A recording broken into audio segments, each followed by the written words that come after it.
All right, greetings everyone. Jackogień here. Happy surprise Saturday. So surprise, we're doing Splatoon 1. I as I usually do when I do my surprise Saturdays, I just rolled like the entire game list into like a random name generator or a slash random name picker, not generator, like picker. And yeah, when I was making my stream schedule for the week, it landed on Splatoon 1. So I rehooked up my Wii U. I'm on my Pretendo account, which is why I'm only level 10. And yeah, we're going to be hanging out and we're going to be gaming together and having some fun, hopefully with some turf wars and other shenanigans if folks want to join who have Pretendo. So yeah, we'll go ahead and we'll just casually, experience Splatoon 1 and hang out for this night. Let me see. Is there any? I don't think there's any weapons I can buy that's new that I don't have. Since last time. Let me take a gander here, because it has been a bit. Oh, I can afford a weapon. Oh shoot, Shell is just gonna ramble. Actually, here's all these weapons that you should totally buy.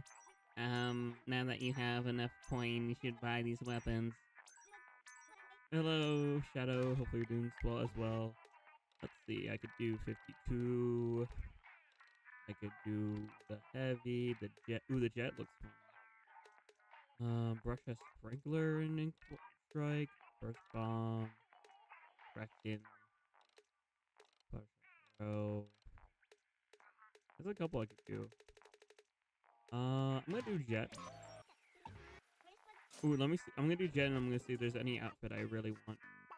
Looks like my main gear isn't jet. My main gear is the forged mask, white anchor tee, and squid stitch slip on, which none of them are here in God. Yummer. So I guess I'll stick to buying weapon for the time being.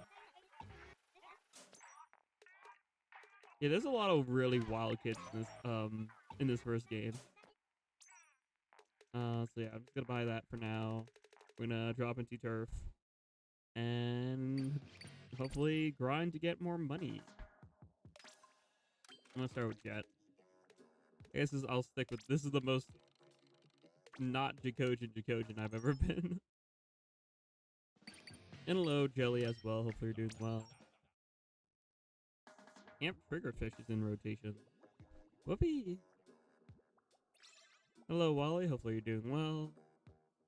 Welcome back to Splatoon 1 on the Pretendo server. Hopefully there's some folks out there in the world playing. I'm sure there is, because, like, Splatoon 1 nostalgia is high. A lot of folks are. I'm doing good working on animation, thinking of my OC's backstory. Why do emojis do that? Yeah, automatically. They go brr. And hello, Pearl, and hello, Stella. Hopefully you're both doing swell. Surely the third Splatling kit will have triple ink strike, right? No. We're coming home from dinner. I played the Asgore theme on the way home. That's silly. And hello, I did give a proper hello to you, Corbin or Octo Alex. Hopefully you're both doing well. I'm a little eepy, but I'm ready to just vibe and hang out. I was hanging with my buddy Colonel and another mutual most of today. And then yesterday was the Sam Run grind, and I mowed my yard all day. So I feel like I go back to work tomorrow. This quote-unquote time off I have in between work isn't really time off at all, because I feel like I'm just burn myself out. Yippee, responsibilities. Whoopee! Also, I don't know how auto emote work on YouTube, I'll be real. Nature and DK Bonanza, I won't tell you, but the first video I recommended. Yeah, there's a certain YouTube channel that I actually blocked called Profishy something or other gaming. It's that dude who has like 4 million subs in a Sora profile picture, if you know. If you know, you know, but I was spoiled on one attribute of Bonanza because of that channel. And I was like, I thought I blocked this channel before, but I'm gonna block it again. But yeah, literally, I get so frustrated at people who, like, spoil bosses, spoil gimmicks, spoil things like that for a video game where I just want to experience them. I want to experience DK Bonanza at my own pace. I don't want to be spoiled. So play if it could. Yeah, Stargy, folks don't have Pretendo, but if you do, you're more than welcome to drop in. Pretendo is free. You just have to change your DNS settings on your Wii U if you have a Wii U still. There's other methods too, which I will not disclose because I don't want Nintendo to be upsetty. But yeah. I just don't like that. That's just part of gaming culture lately. It's just, oh, new game come out. Here's every single boss fight and every single ability in the game. And I'm like, I don't want to know that. I want to be surprised. Does no one want to be surprised anymore when they play a new single player experience? Yeah, Prothafia, or whatever their name is. I don't know. I don't know the individual, so I shouldn't be upset. But, like, genuinely, that just as somebody, like, just from an overall gaming community thing, I think that's kind of a jerk move. To make content that, like, spoils the game. Or just the thumbnail in general. A thumbnail should never spoil, like, things like that. You can, like, take steps and take measures to, like, try to avoid spoiler. Like, if the content, like, if you, like, gave proper spoiler warning, whatever. Either way, that just ticked me off. And I don't want to talk bad about another creator because that's not something I like to do or something I want to do, but genuinely that is a scummy tactic to, like, put spoilers in a thumbnail.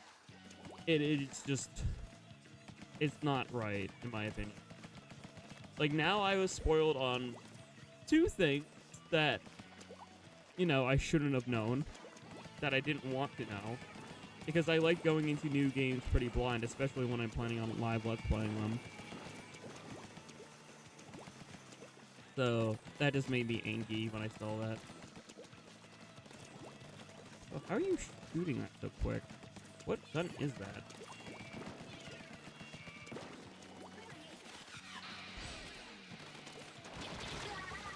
Owie.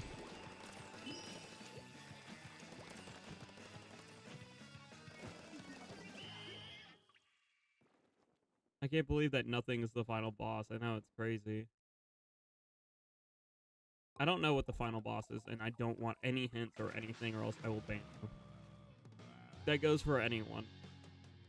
I'm sorry, but if you spoil a final boss for a video game that I'm planning on streaming, or I started streaming, I'm sorry, I will nuke you from my community. That is something I never want. I don't know what the final boss is, but I was spoiled on 2 other things. I'll say mechanics. I was spoiled on mechanics.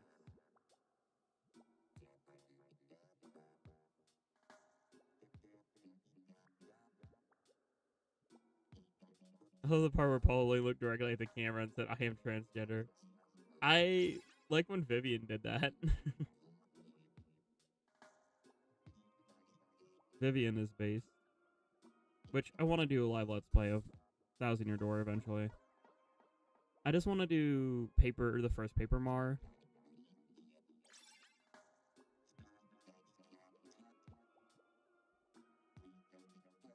Most of the channels that do, like, 100% completion somehow get a copy early-ish. Yeah, that's... Okay, like, it's different to do... You can do 100% completion content. But don't put spoilers in the you know, the thumbnail. Hi, Mitt. Wait, did Floto show off the summer water thing? Mitt, did Floto show that off?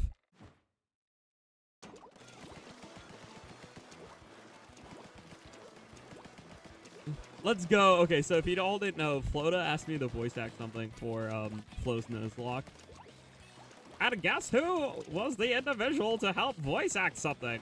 That's right, the one, the only announcer promoting summer water. So I helped Flota out with that.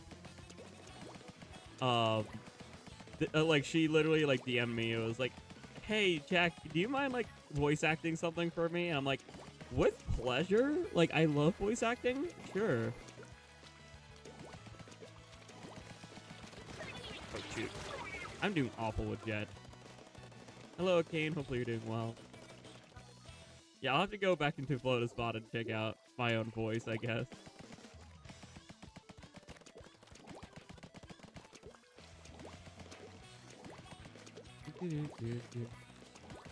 I could try ranked, but the thing is, I'm awful, and I think that there's not going to be many people playing ranked on Pretendo.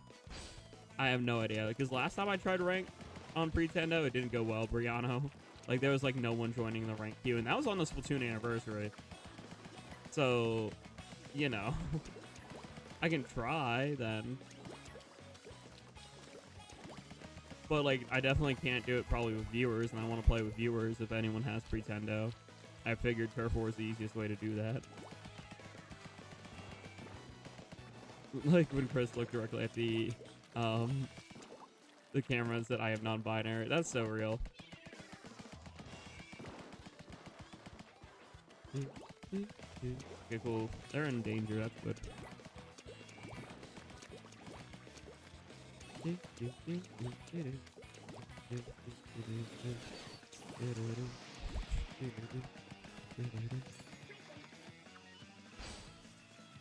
My nuke them. Whoopee! Hello, nobody. Hopefully you're doing well.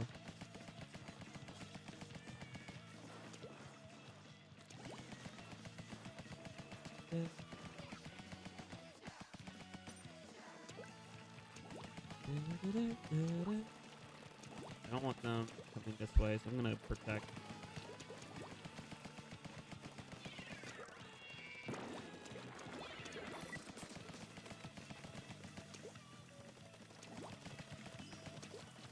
I don't like that you're bubbler.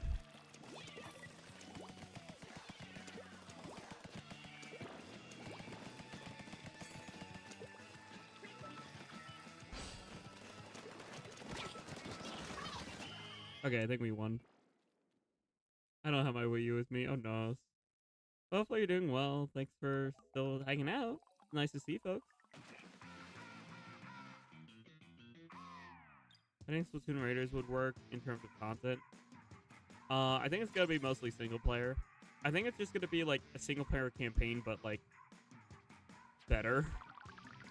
I think they're just gonna build off some of the fundamentals and just get better and like make it like more in depth, I guess. Because the theming is around, I think it's gonna be like a survival type game, just based on the like vibes I got from the trailer. I don't know how they'll do, like super specifically, but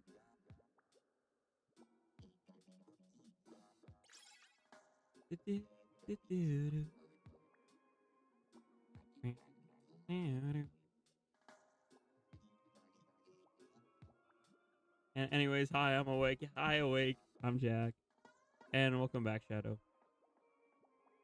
Hey, I think Alex is Octo Alex, so welcome in.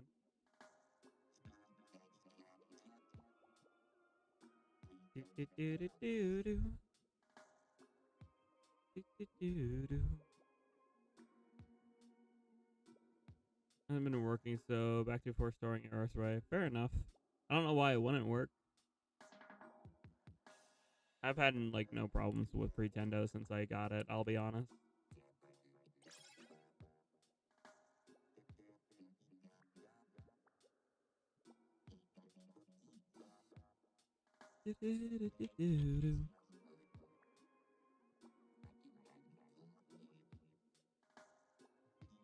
Actually, Chad, hold on. I just thought of something.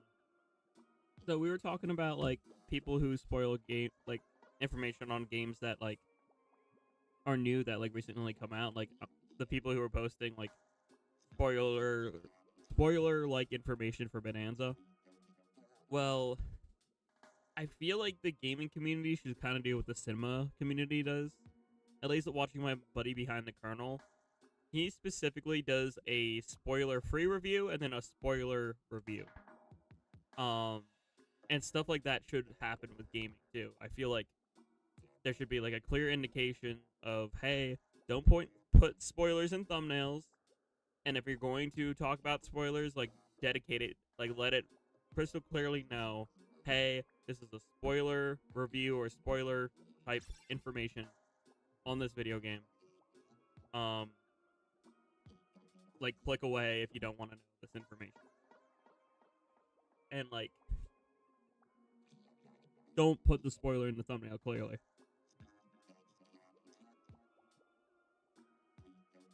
Direct and reveal a bunch of crazy stuff. That'd be cool. Spoilers in thumbnail. Yeah, exactly. Like that shouldn't exist. I don't know why some folks do that. It like ticks me off. That happened with Splatoon 3. I can talk about it because it's been long enough, but I guess I will still be forthwith because it's somewhat of a new game, but I guarantee everyone here has beaten Alterna. But if you haven't, spoiler warning for the final boss of Return of the Mammalian / Alterna. Literally 2 days before Splatoon 3 came out. It was September 7th. And someone posted a video showing the full final boss. And, like, the thumbnail was just the final boss. Oh my gosh, someone named Pretendo? Playing on Pretendo? Whoa. That's crazy. I like how spoilers in the second half with a warning. Yeah, something like that. That'd be great. That would be nice. Like, just don't do what, like, I've experienced, which is so sad. Of like, oh, here's the final boss for Splatoon 3 2 days before launch. And I'm like, are you serious right now? Like, why? Does it have a mute words? Not that I'm aware of. That might be a feature, but I'm not aware of it. Something of that nature too, Maddie, yeah. There was some kind of, like, Treehouse Live where people were spoiling things in, like, the live chat. Which is BS. Like, where's the common courtesy, chat? Like, we need to have common courtesy as a gaming community. And, like, not spoiler and not do all these bad vibes.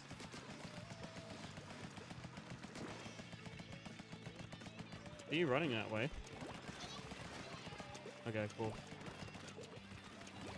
Hello, DJ Hunter. Hopefully you're doing well.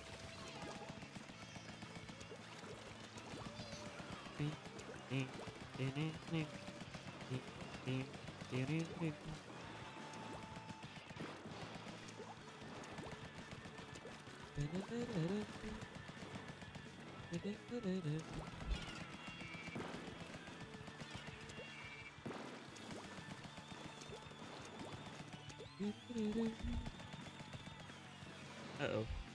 That's a laser.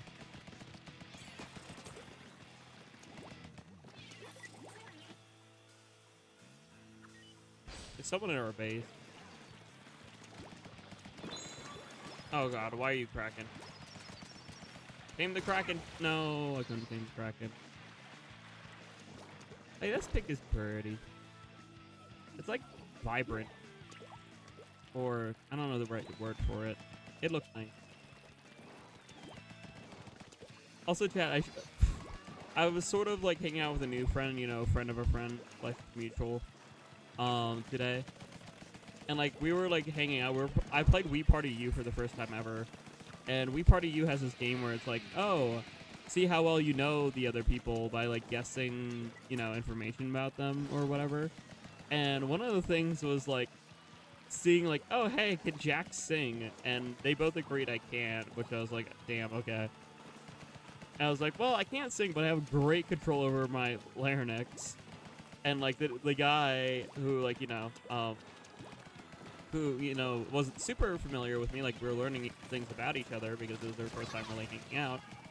He was like, oh yeah, and I was like, yeah, you know, like I can go from like my regular voice all the way up here whenever I want to, and like, like literally, it just like you should have seen the flabbergasted look on their face.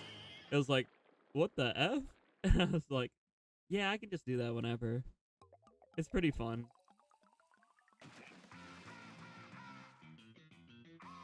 Wow, bunny point. Yeah, it's exactly like a buddy point moment. Just jaw drop. Just, huh? Also, I think I want to back out after the next game. I'm kind of getting a little bored of Jet. I want a different weapon. I just would like to mix it up every now and then. So we'll back out and get new weapon.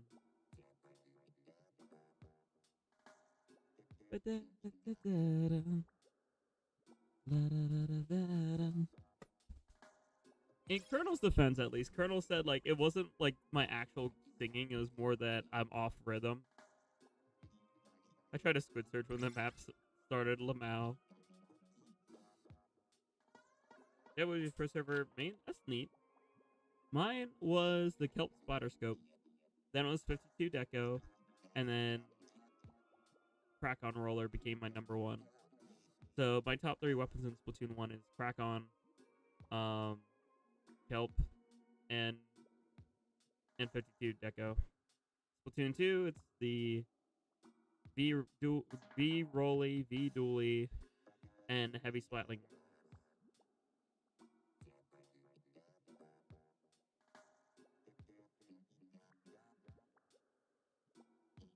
Also, is it weird, Chad, that like my favorite maps from every single game are actually just Splatoon 1 maps, but like better versions of them? So like, okay, Splatoon 1, my favorite map is Flounder Heights.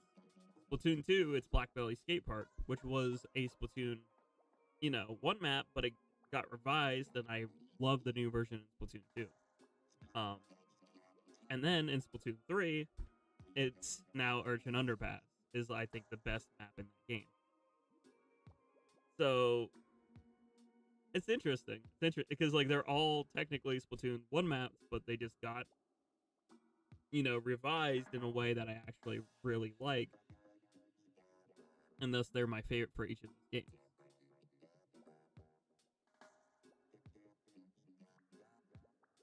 I would love if Eel Tail was designed better, because aesthetically I love Eel Tail, but functionally I don't.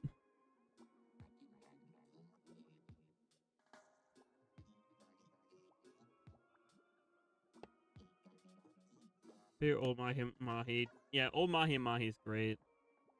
Also, chat, I want a random poll. Random poll here. I'm just trying to determine this for future ref.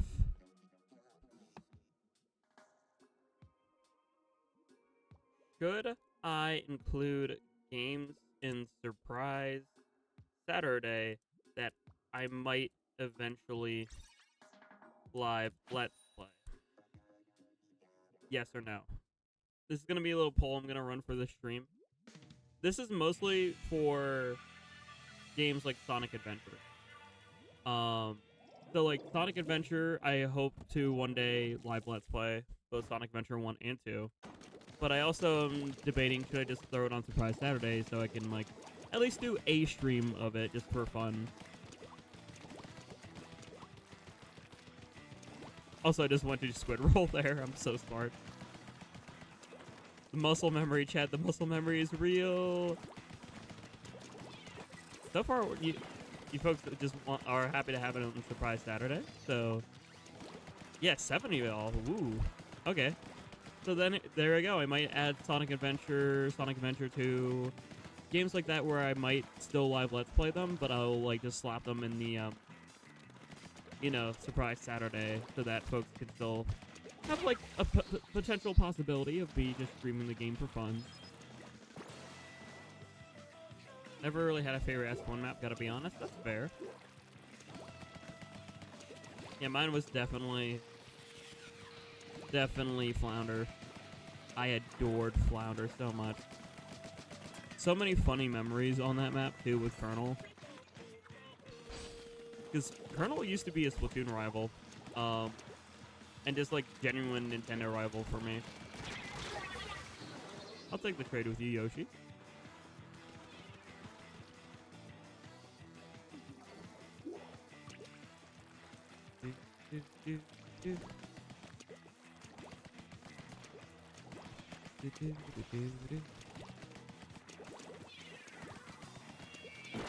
Oh shoot, this person's turn. Oh, I'm cooked.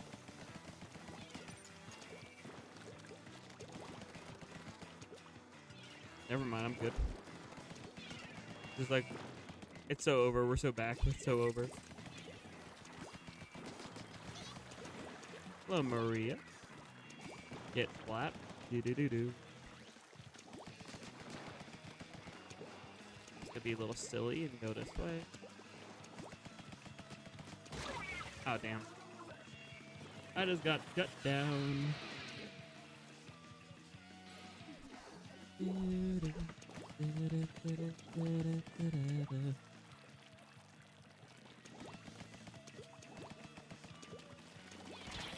Ah. Gosh darn.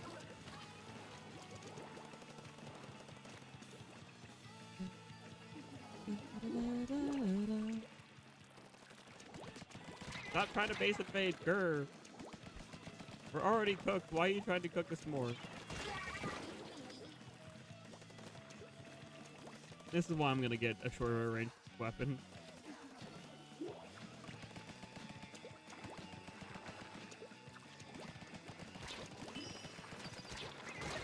Okay. I just got bullied at the end. I'm gonna end that poll. Thanks for your input. I'm glad to hear like everyone wants the even games I would plan on live let's playing to be included. So that means I can add in a bunch of like single player stuff. You know what's a fun game that I can add to that Surprise Saturday too? I have the physical version of Among Us for Switch 1. So I'm gonna back out so I can swap my weapon. Yeah, Port isn't a great map in general either.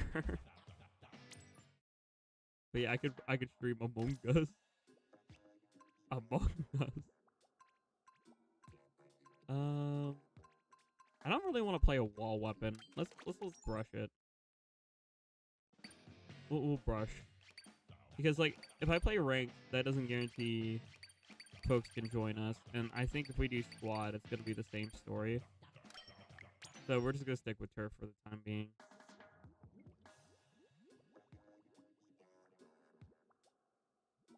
When the jack is sus. Boop, boop, boop, boop, boop, boop. Did you vent to navigation? Well, you see I'm the engineer, so failed to connect to partner's device. Grr. Let's try this again. Pretendo. I can't even say Nintendo. I have to say Pretendo.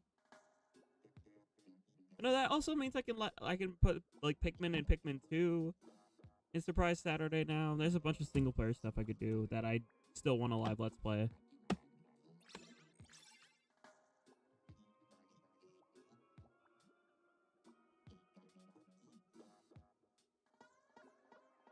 Yeah, my fur has some black, like, patches in it.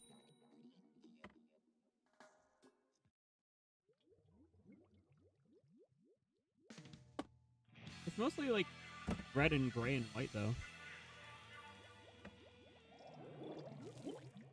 Alright, let's do it. Among Us with VC not happening. I'm sorry, but I tried that early on when Among Us was popular in 2020. When my channel was small, when I only had like less than 100 subs, it did not go well. There's a reason why I don't have open VCs when I chat. I can't and I won't. I'm sorry. I will only VC for like planned collabs. There's a reason for that, and that's because I've had a bad history with that before.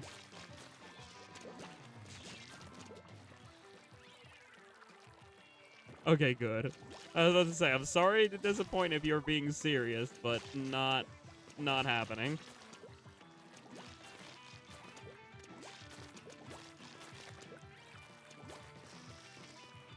Oh right, I forgot rolling, brushing on like surfaces like this does nothing in this game.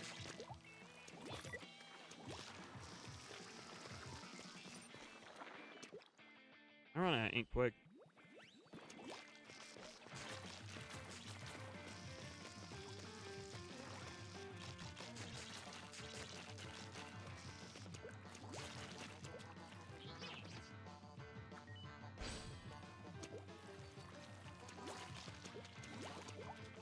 There's a bad guy nearby.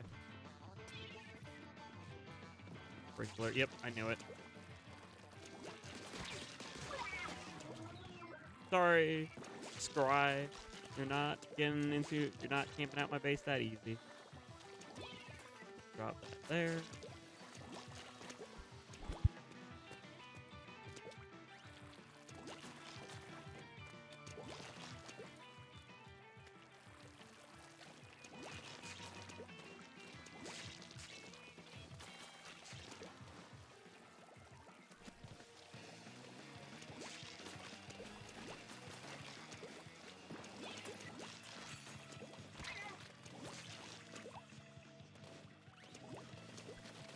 Back chat. And I got killed in a corner. Great. Lovely. Hello, Windy Runner. Hopefully you're doing well. Happy Saturday. Wow. How could I forget it was Saturday with the name of the series, Surprise Saturday? Gosh. And I'm fumbling hard now. Okay. Yeah, Splatoon 1 music just hits differently. I feel like the aesthetic for Splatoon 1 was a lot more graffiti artist slash skate park slash kind of punk vibe. That I feel like the series just hasn't really gotten back to in a bit. Like, in some aspects they still have that, but other aspects they just don't. Today felt like Sunday. I mean, every Saturday feels like Sunday for me because I work Sundays. So, you know.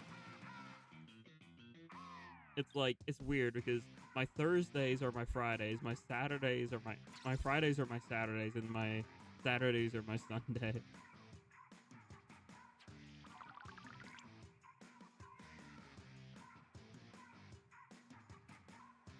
Also, yay, ink brush moment. And hello, King Poyo, welcome in.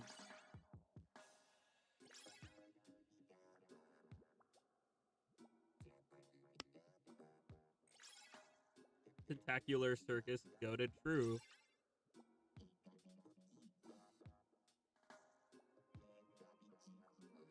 Like, I grew up on Splatoon 1.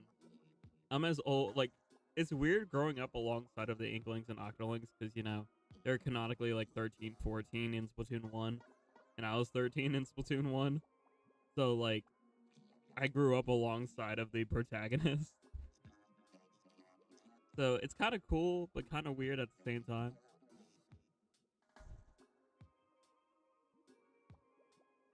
How's it almost 10 p.m.? Welcome to How the Time Flies. Hi, Bunny. How's it going? Hopefully you're doing well, CB.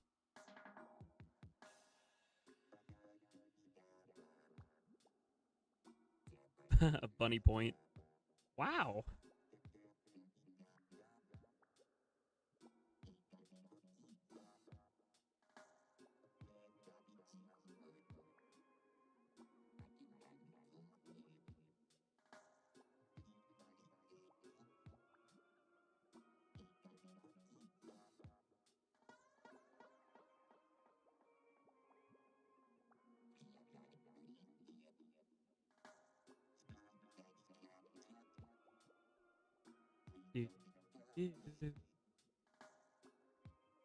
We're almost 50 this week? Oh, wait, what do you mean almost 50? I'm confused. What do you mean work almost 50? 50 times? 50 hours? Hours. Okay. Yeah, hour. Wow, that's a lot. Yeah, oof, that's rough. I hope you got some good rest. When you can, you know.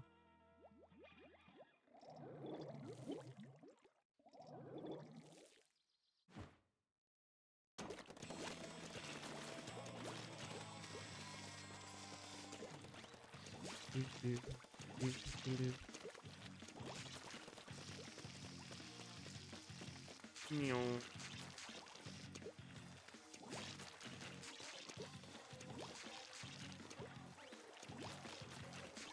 And let me paint the floor.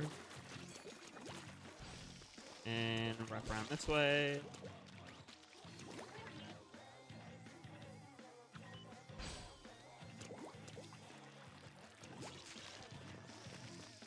Alright, I'm gonna be a little silly. Oh crap. Okay, I guess I won't be a little silly because that almost killed me.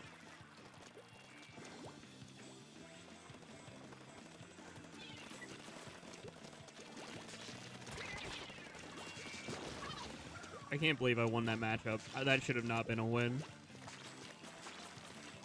I say Splatoon 1's the best. That's valid, some guy. I feel like every entry in the series has its strong suits. I do like how Splatoon 1 kind of follows the philosophy of if you know, everything is overpowered, then nothing is overpowered kind of thing. Because, like, that's kind of how the game balances itself. It's just, like, there's so much BS in this game that's so fun.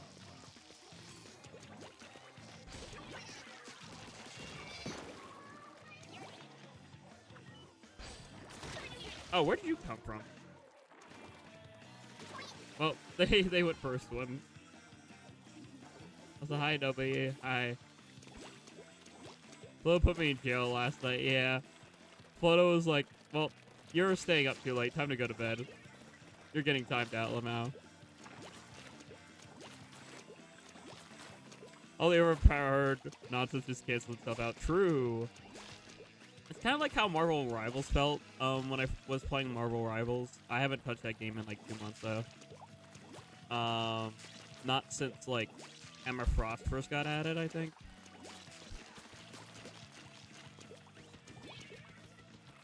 But yeah. That was something I did like about Rivals when I was playing it.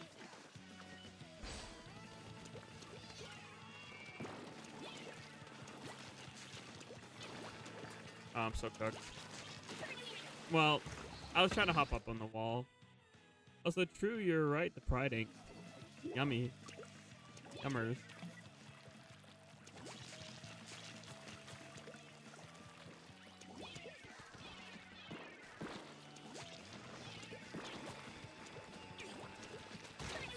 Ow. Just got rickrolled. Pick 1.1. Excuse me. Ooh, that's cool. I want to play more Bonanza, but at the same time, I want to wait till Bunny finishes art, and I don't want to rush Bunny when Bunny literally has like 50 hours of work to deal with. That would not be fair. So I'm just gonna wait till Friday. That's when I'll probably Bonanza. Hi, Starkey. No need to apologize. Yusa has a lot going on. Don't apologize. Satan grab.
Yeah, and like, you know,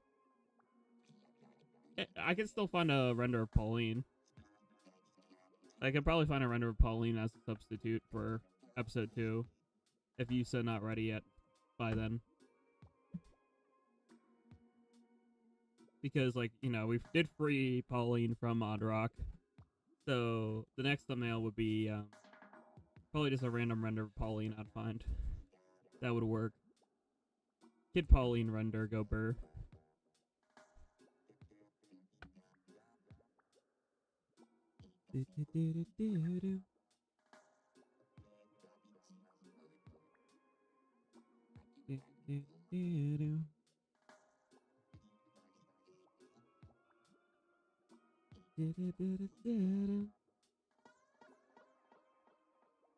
Yeah, I'm curious to see what actually I could spin the wheel now to determine which game gets selected for next week.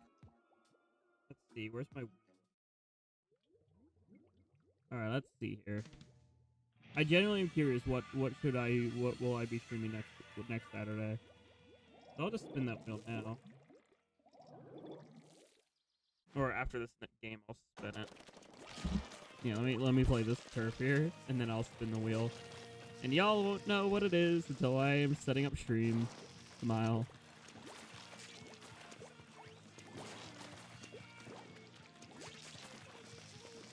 I'm happy that I brought back Surprise Saturday. It was one of my favorite series I did while I was in college, and now that I'm back home with my entire gaming collection, it's nice that I can literally pull from, like, my entire physical collection and be like, oh, I could spontaneously stream this. Yippee.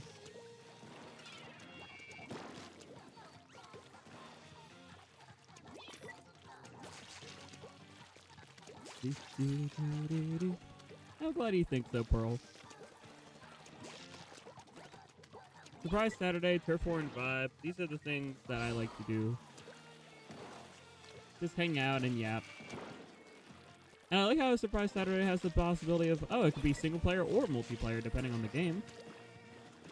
You know, because, like, with things like the original Mario Maker, Splatoon 1, Splatoon 2, Mario Maker 2, there's multiplayer options for a lot of them.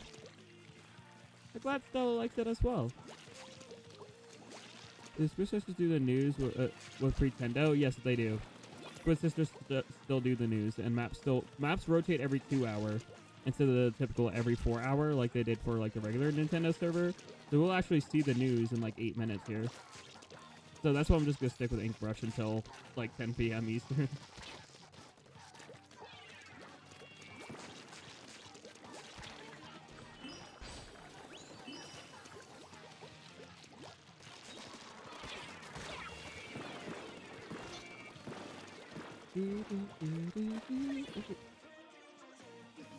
Get over your first Surprise Saturday. Was of all games DDLC. Well, DDLC was left over from May I Stream.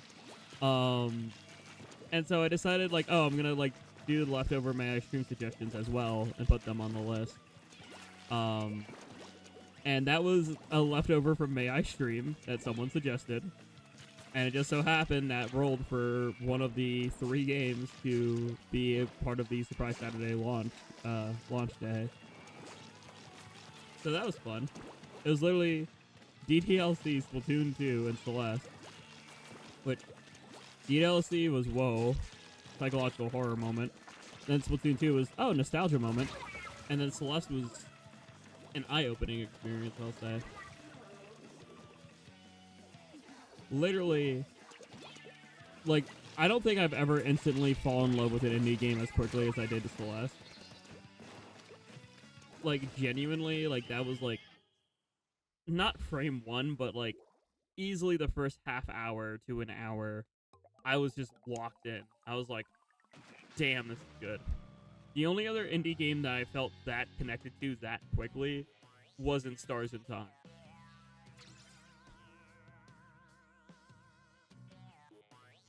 Like, I kid you not, in Stars in Time, like, is the reason why I got comfortable with they, them. And that's something that I would probably want to add to Surprise Saturday now, because folks are comfortable with games being on Surprise Saturday and eventually being a live Let's Play. I might have to add in Stars in Time, because I do want to do a live Let's Play of that eventually. Same with Sonic Adventure 1 and 2. Same with Pikmin. There's a lot of games I would love to do live Let's Play on, but it's cool that I can sort of not demo stream them, but like still do a stream on these games, you know, through Surprise Saturday. And yeah, the only rule I have for repeat is like as long as they like aren't happening like back to back, like as long as there's like a couple weeks in between, I will allow for it to be like repeated on, you know, because it's a wheel. The wheel has like all the games listed. But if I did just do a stream of it like within like the past 3 Saturdays or whatever, then I'll like respin.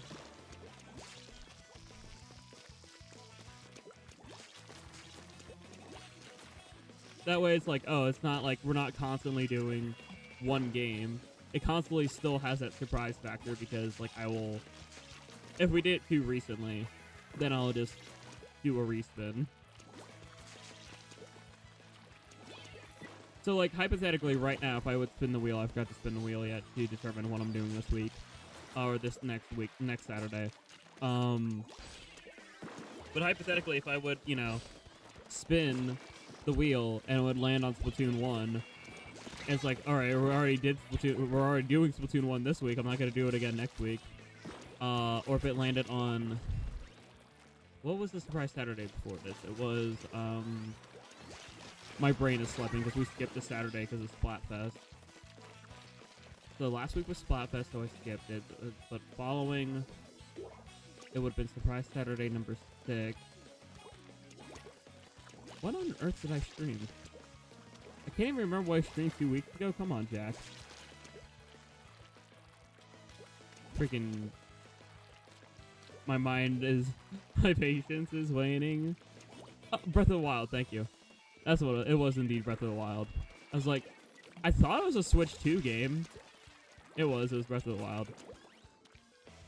That's why I couldn't remember it, is because, like, that was, like, a weird stream time for me. That was, like, 1 p.m. in the afternoon, because family had other plans going on.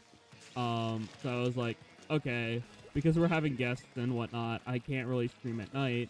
I'll just stream in the afternoon before people arrive. But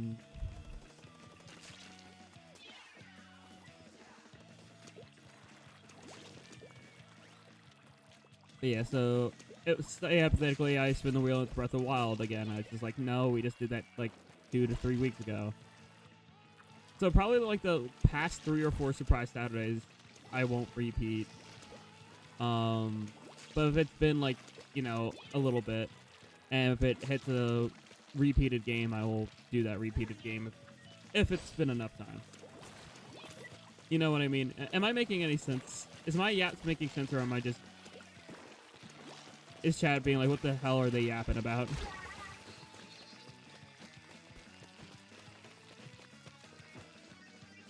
Also, I think Blue got that. Alright, I'm gonna spin the wheel. And I'm not gonna say what it is verbally.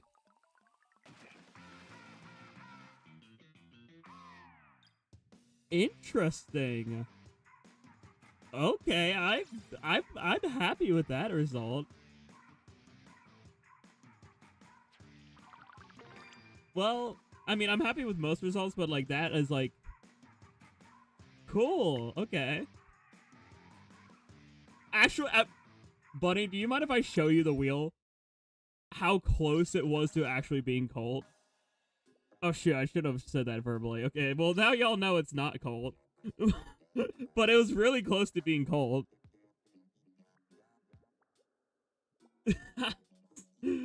So there you go, that narrows down your option a little bit. It's not cold. Sorry. That's your only hint you get. But this is how close it was, Bunny. It was really close.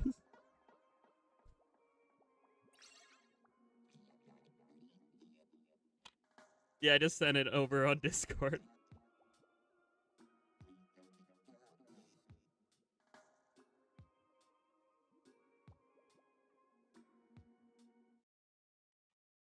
Hey, connection lost. I think that's because maps rotate.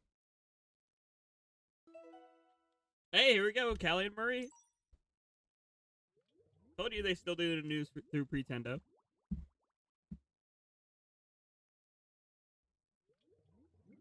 That's pretty certain of it.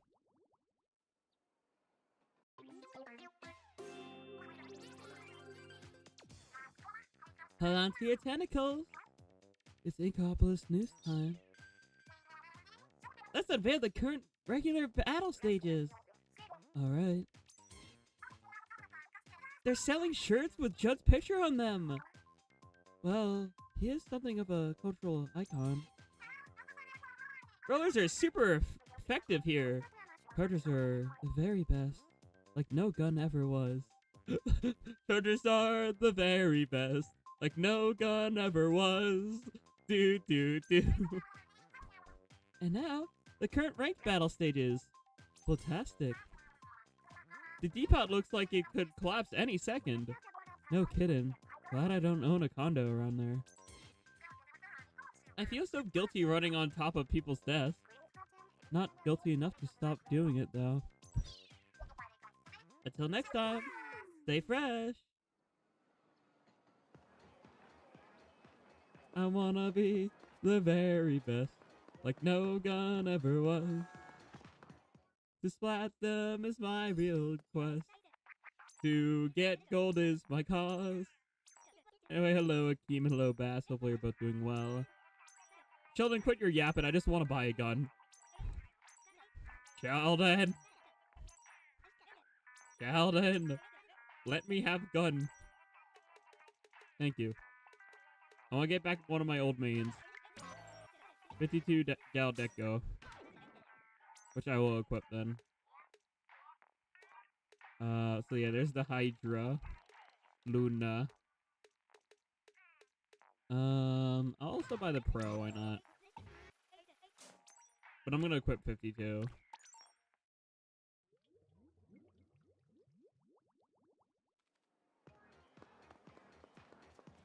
You don't own a Wii U? Sad. Classic. Classic Splatoon 1. Also, we have Seeker! Chat, we finally have Seeker! Seeker. We love Seeker.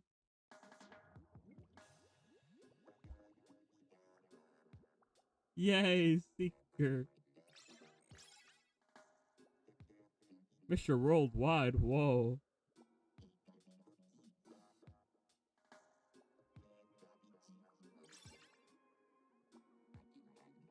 Oh my god, there were weapon descriptions in Splatoon 1. Where were they in the later game? What's a Seeker? The Seeker is what predated the Auto Bomb and the Curling Bomb. Imagine the combination of both of them in one sub-special. Or one sub-weapon. That's what Seeker is. Seeker is a, like, one of those, like, remote control boats you see. But, you know, it's just curling and auto bomb as one special or one sub, and it's great. I love this stupid thing so much. Hello Jaheem, hopefully you're doing well. I'm not a goat, but I still appreciate the compliment. Also, you can jump over it too, which is funny. Either way, I love Seeker. Seeker is my favorite sub weapon outside of like curling.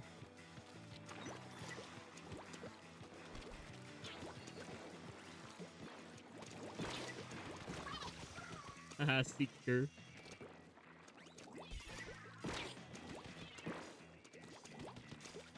I'm gonna get cooked here. Okay. Just kidding. Also, Arowana, one of the OG Splatoon maps. I don't like how fucked with mid, so I'm just gonna do that. Nuh-uh. He's still not goated.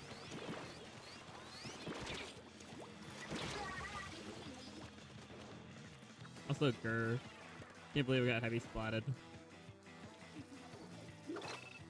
Yeah, only one weapon has Seeker Rush, which is the carbon. That one carbon.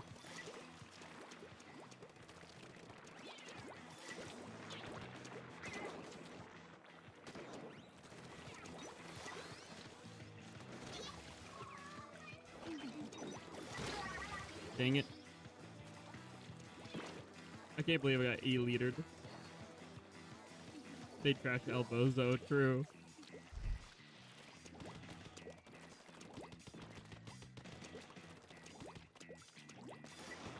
I was about to say in this game, I feel like Carbon's got a special treatment in more than just Splatoon 1, in my opinion. See, look how this person's able to jump over the Seeker, but the Seeker's still funny.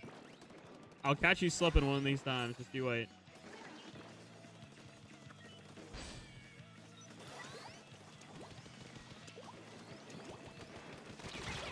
Okay, I just can't aim, apparently.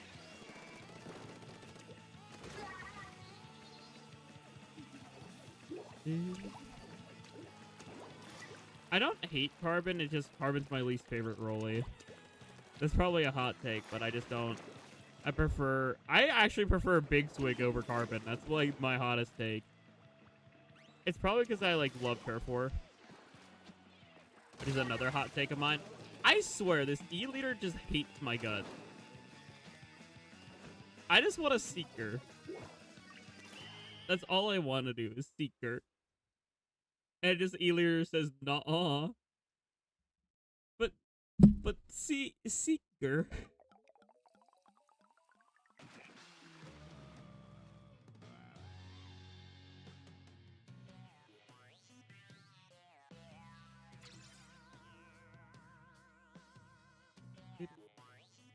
Yeah, that's probably forever. Yeah, I got absolutely cooked. I went 0-7 because I got constantly like shut down by the E-leader and the freaking Hydra. Not the Hydra, the heavy. Still, y'all get the point. I just want Seeker.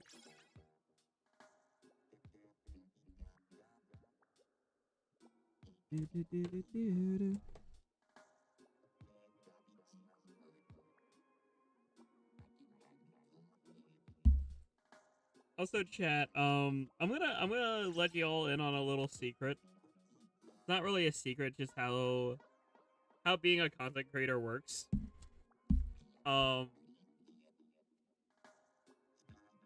There's this thing called collaboration anxiety, where I really want to collaborate with folks, but it's really hard sometimes for me to actually be the one to reach out and ask for a collab. I'm the type of person who prefers getting invited than asking, if that makes sense. I prefer when folks ask me, because sometimes I just don't have the, It's not the motivation, it's just literally a flare-up of anxiety, where it's just like, I want to hang out, I want to collab, but I'm awful at planning. You can drag my ass into a call, Bozo. I mean, true. But still, I mean, like, for example, I've had Clubhouse games for close to 3 weeks just in my drawer, ready to play. And I've been wanting to ask to, like, collab, and I've had folks, like, mention, like, oh, yeah, I would love to do, like, Clubhouse game collab. Like, Shy Guy's mentioned it before.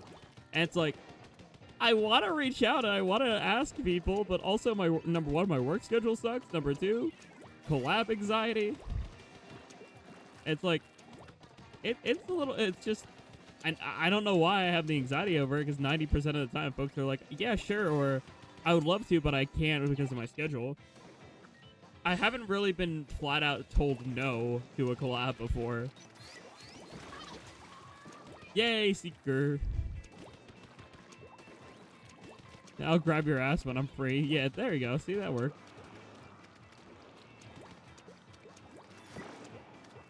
Also, the other day, Bunny, you weren't around, I think.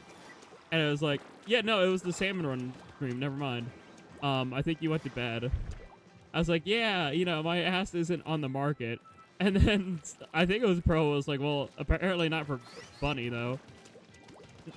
That doesn't include Bunny. I was like, well, that's different. That's sibling being silly.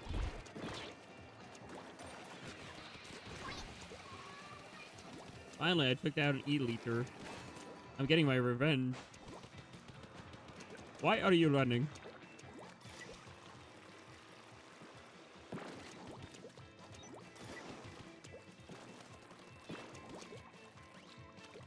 Where'd that bad guy?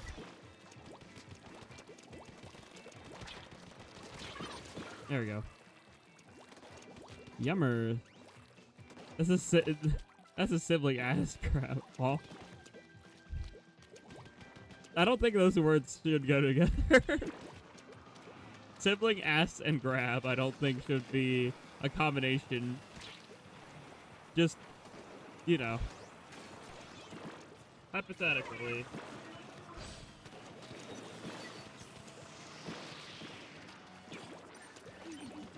Uh-oh, I'm cooked. I saw the echolocator on me and I'm like, yeah, I'm cooked. Yeah, that is true. Take me to Olive Garden first. I'm kidding.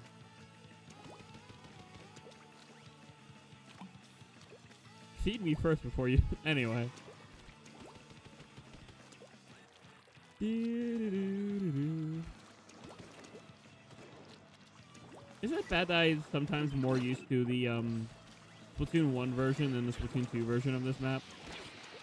Also, I am so unbelievably cooked, it's not even funny.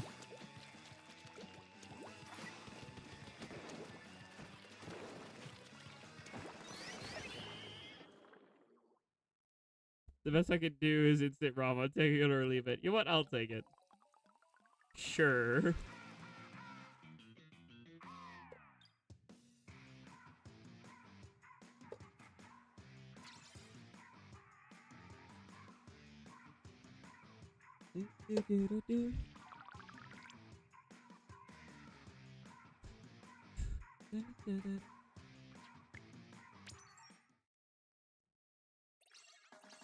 I can't wait to get my hands on Celeste physically. I have a slot for it in my drawer, chat. I'm ready for it.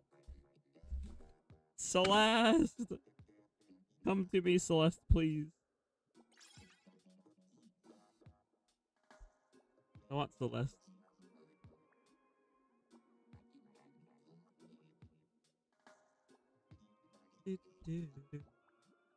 Actually, let me check my order. Yep, right. Right, Thursday and arrive Friday. Okay, sweet. This is gonna be a good week. Thursday I get Celeste. Friday I get my better capture card and my Satan grab. Can't wait to have my Satan grab on my stream setup. So I can just go over it every time.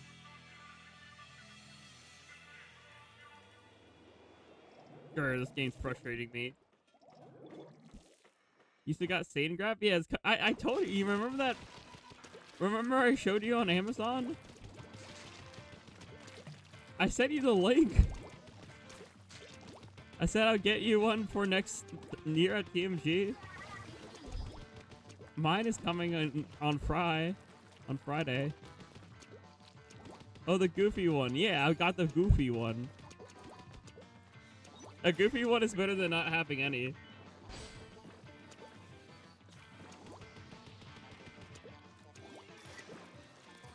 I'll get you Lamb in return. Yippee! There you go. By next year, I'll get you Satan. You get me Lamb Satan. I get you Fish Satan. I'm so good at video games, chat.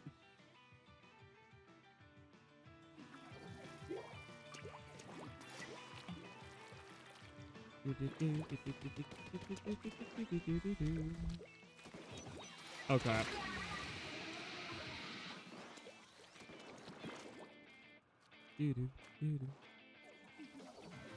I'm shooting for my dear life.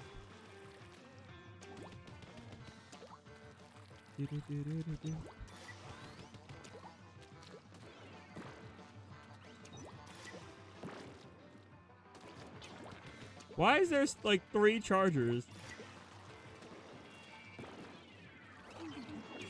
Literally, it's just nothing but chargers on the enemy team.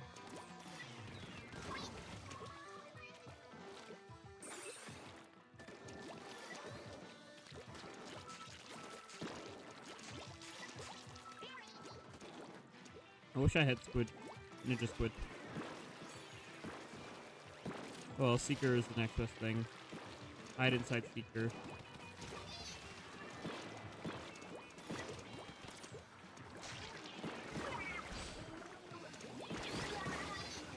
I'll trade. Let's go. I'll take 2.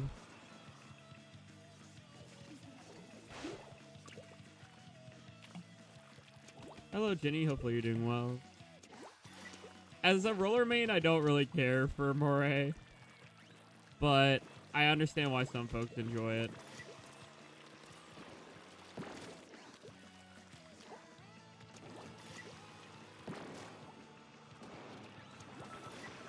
No, you revealed my location.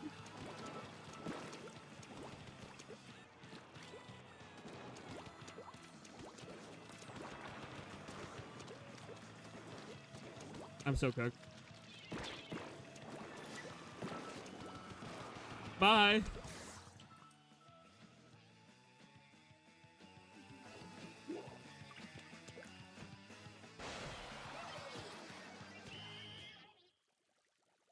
This is gonna be close. I mean, true, I understand the nostalgia value.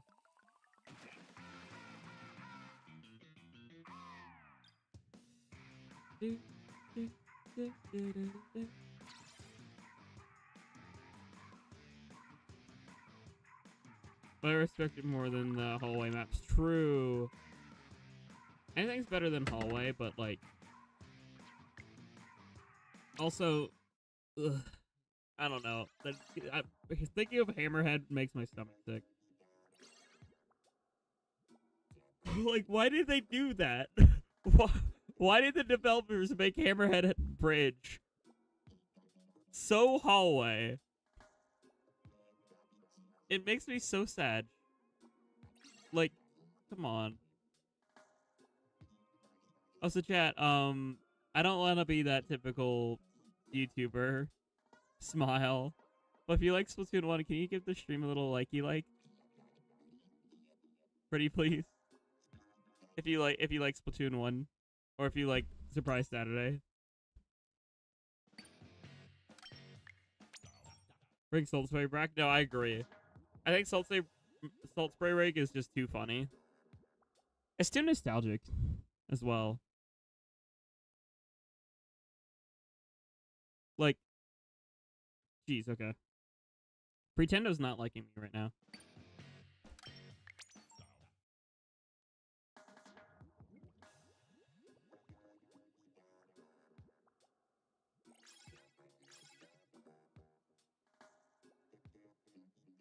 Be greatest hero map like Pro Charo's video. I mean, I know everyone like always says that, but like, I actually kind of just want it as a regular map. I don't have thumbs, so I'll give you a tease. A hoof up, then, pretty please, Pearl. Can I have a hoof up? I'm not sure.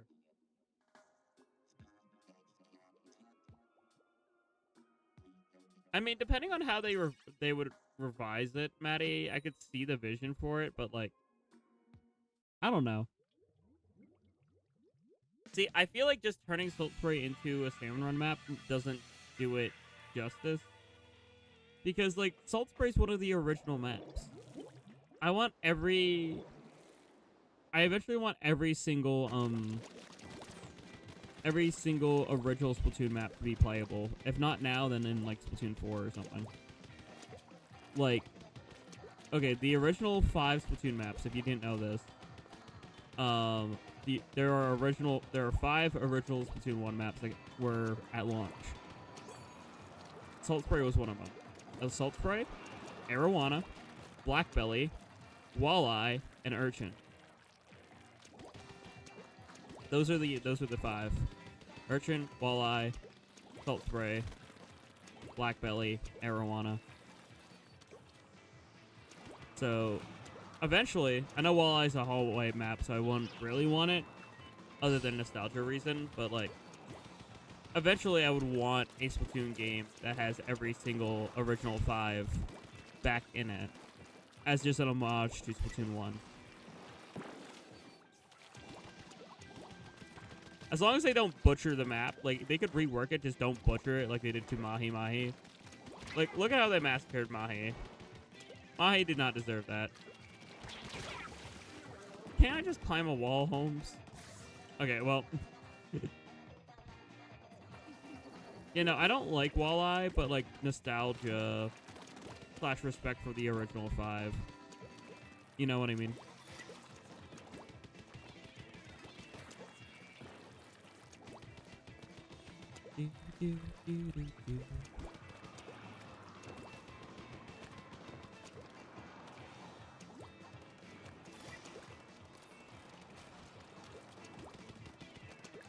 The Mahi Mahi, they first added Splatoon 3. Yeah, I don't agree with you on that one. Again, opinions exist because, you know, media. Everyone has their own right to their own opinions when it comes to like matters of taste. I don't, as someone who's a S1 veteran, that's not Mahi. That is not Mahi Mahi. I've been around Splatoon literally since the global test fire on May 22nd of 2015. And I'm telling you right now, I remember when Mahi Mahi was first added. The Mahi Mahi we have in Splatoon 3 is not Mahi Mahi.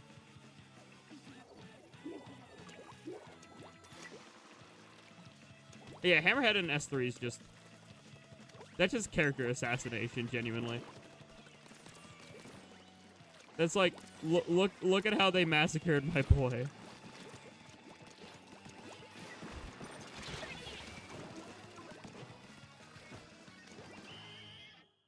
Doing something like the original Mahi. The original Mahi was so real. I miss my wife, Tails. I miss her a lot.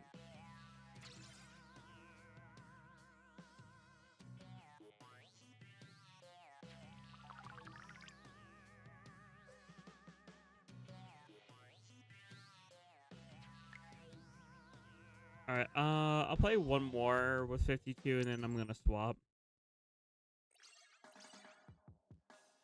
So I get to experience Mahi or Hammerhead in their prime. I'm so giddy here.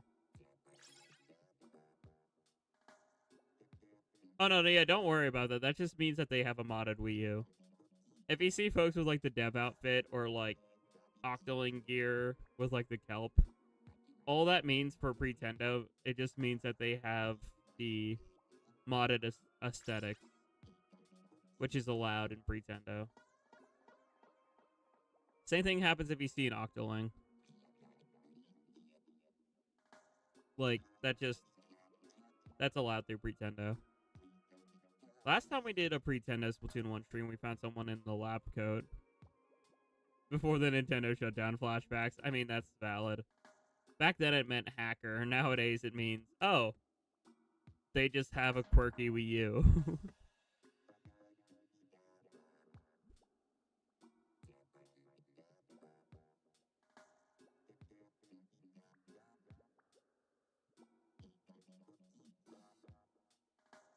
I don't know why you mean by too much blue, but layout-wise, I like ship shape.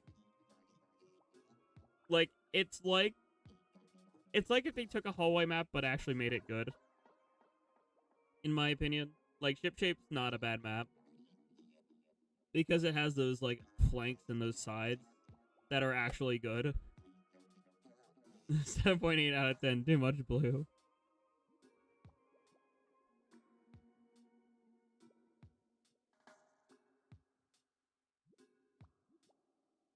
It's nice to play, it just hurts your eyes. That's valid.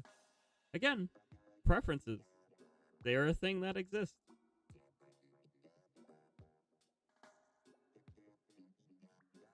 I love the Aurora Borealis that plays during Splatfest on that map.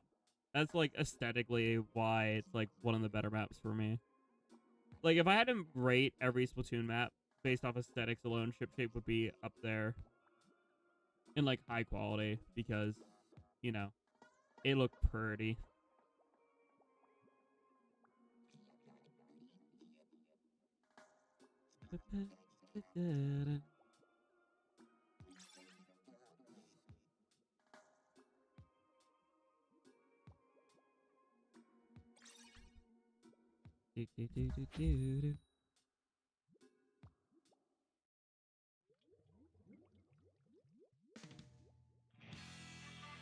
Camera's background is gorgeous and cool. True.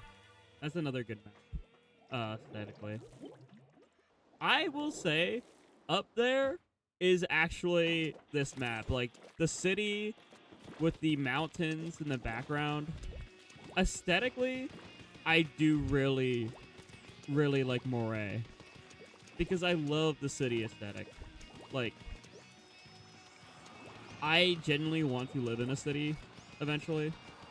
Like, I would love to have an IT job, like, in the city or something. But, like, yeah, aesthetically, I love this. I love the city aesthetic. I love the helicopter. I love, like, the Firefin banner and everything in the background. It's cool. I genuinely think it's sweet. Also, that's my Splatoon 1 headgear and my Splatoon 2/3 hoodie. Crab Leg's also cool. Like, aesthetically, like, again, same sort of style with it being in a city. Crab Leg's a little different, though, because Crab Leg's, like, on the roof of a skyscraper, while this is also... This is tall. This is up there. But it's also, like, I can see other buildings that are just as tall as it. Crab Leg just kind of stands tall.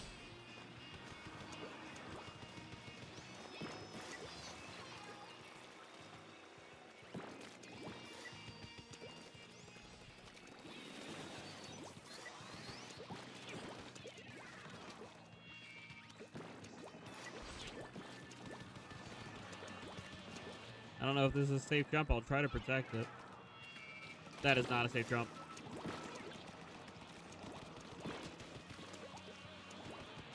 Okay. Go with the final palette. Well, good luck with the final palette. That's all I'll say. So we avoid the spoilers. Because we were talking earlier in stream about spoilers. And, like, yeah. I don't think... I think someone thought my take was hot because I noticed my sub count dropped by 1. But genuinely, like, I think this... I thought that was a general consensus, so I'm not going to change my opinion on that. I think it's a general consensus that you shouldn't put spoilers in a thumbnail for a new game. I think it's a jerk move. I'm not going to change my perspective on that because I don't think that's good for the gaming industry. As somebody who's a developer, and as somebody who's also a streamer / consumer, I don't think that's good for the community.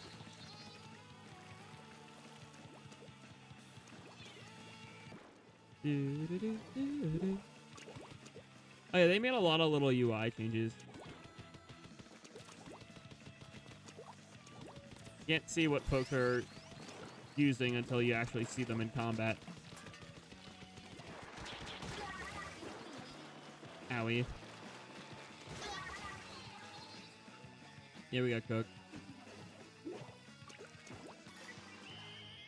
Way back in March 11th. Yeah, see, that's that's the thing I don't like. I don't like that, you know, I don't like spoilers. I don't like people getting spoiled, especially when they are video games or an experience. Video games and, like, campaigns and, like, lore, it's better to just experience that stuff kind of firsthand, in my opinion.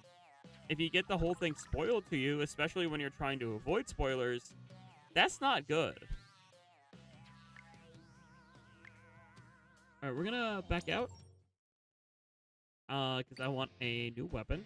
Also, hello to you. Hopefully you're doing well. I'm gonna see if I can buy a new weapon. Because I like to mix things up when I can. I only have 5,000 G, though. Oh, I can still buy a weapon. Either Charger, Swift, Blasty. That's my options. Charger, Swift, or Blasty.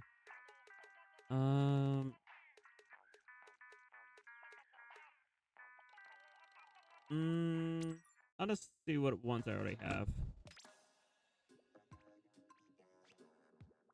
Might go in that.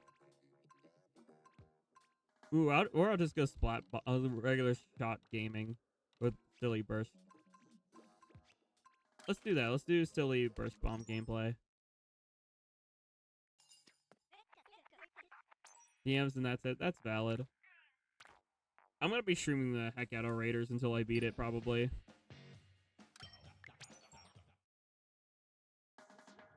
This brings me back to when I'm 13. I got Splatoon 1 when I was like 13 or 14, and now I'm 23. So yeah, it's been 10 years. Yeah, I was 13. I literally grew up alongside of the Inklings and Octolings because they're like 14. They're like 1 year older than me.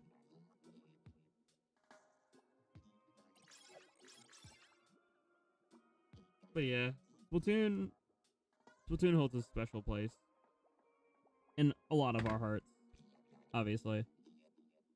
I miss Old Flounder. So real. Old Flounder was good. Like Splatoon 1 Flounder is my favorite Splatoon 1 map. And then whatchamacalls that? Splatoon 2, it's Black Belly. Splatoon 3, it's Urchin now. Listening to an English cover of Three Wishes get me eyes watery. And have fun taking your udder skittles, Pearl.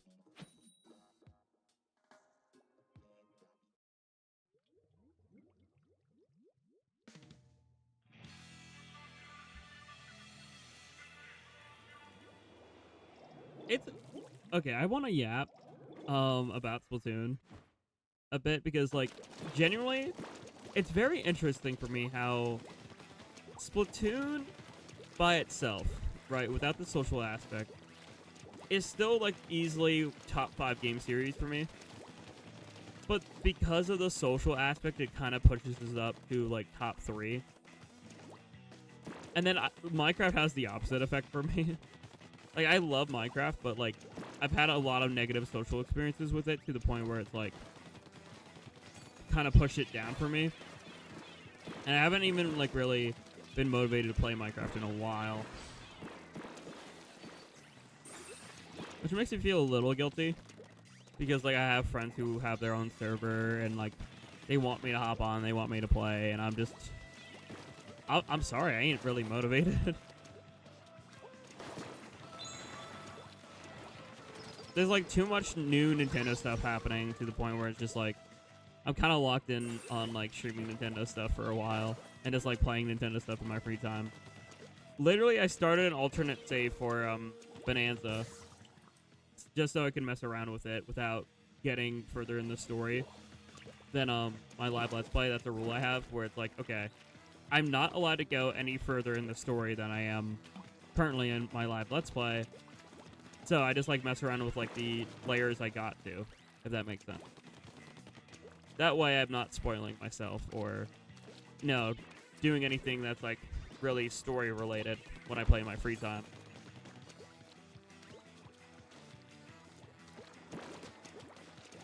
Ah.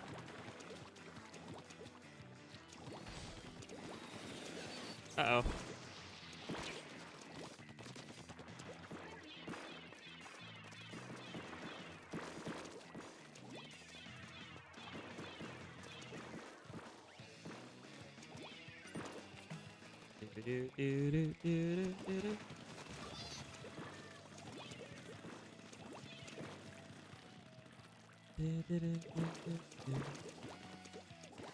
Alright, it is close right now.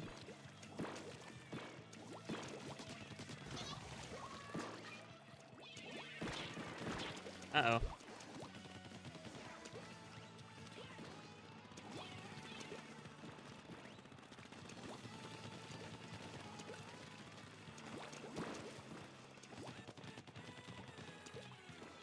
Come on, climb up the wall. I know you wanna. Come here.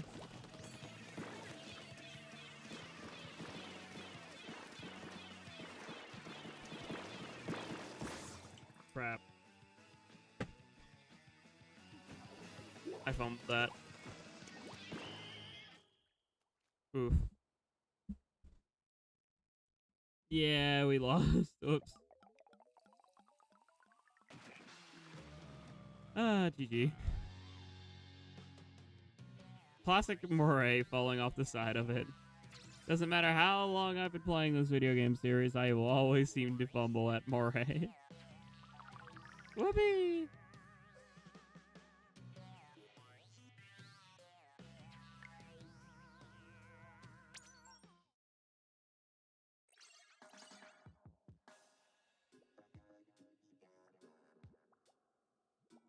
I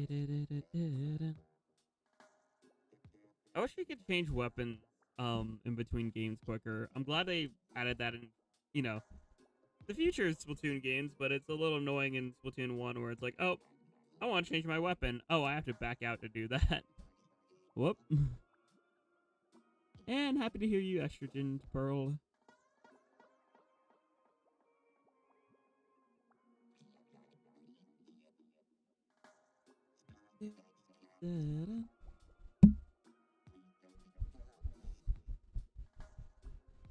Chat, I don't want to work tomorrow, but I gotta pay my bills. If I don't work, I can't pay my student loans. If I can't pay my student loans, then I'm stuck.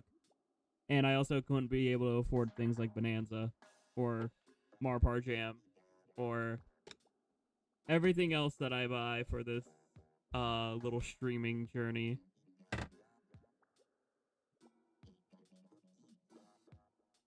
Oh, don't move it to inform. Good luck. Side order moment.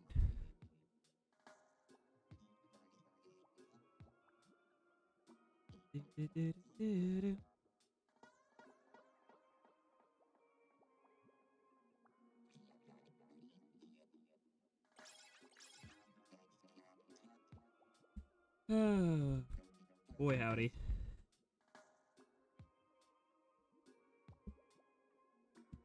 And he's so damn Membucks, not me. Lol.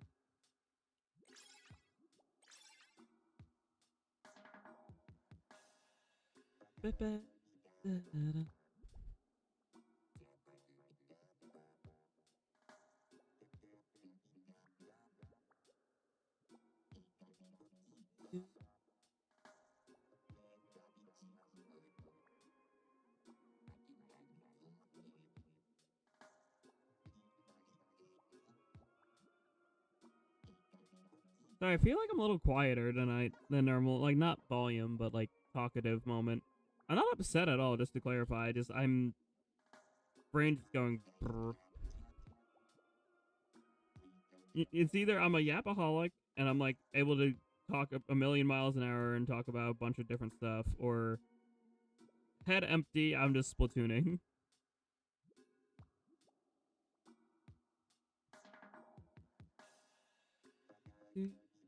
It's probably because of the loading screen, yeah. It's like, oh, it's just a loading screen.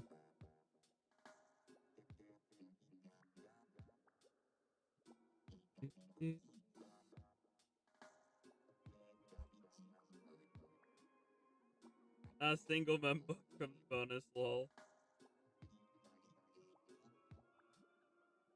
I should stream side order again sometime. Do the side order challenge for Soul Link Flow. I mean, Flo wants to do one, because she thinks it would be funny to do the game chat, and I agree with them. I think it would be funny to do like game chat side order Soul Link, where you could see the crunchy POV of both of us at the same time. And watch me fail. I'm in. If I don't pass out, you should pass out now. No, Bunny, you should take care of yourself. Genuinely, you should sleep. EP is important. Also, yeah, shout out to trans demons. That's so real. Shout out to just queer folks in general. Now, all right, bet. I mean, yeah, you should sleep. You have a lot of work coming up.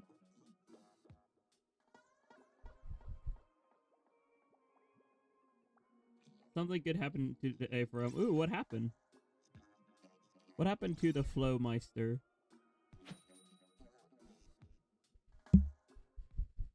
I'm Mr. Heat Miser. I'm Mr. Sun.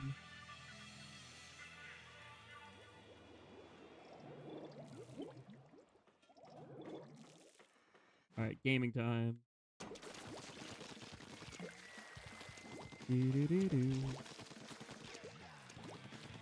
I'll talk to you later, Jack. Okay, bye-bye, bunny. Have a good sleep. You should eat. EP is important. Have a good one, Sip. Bye-bye.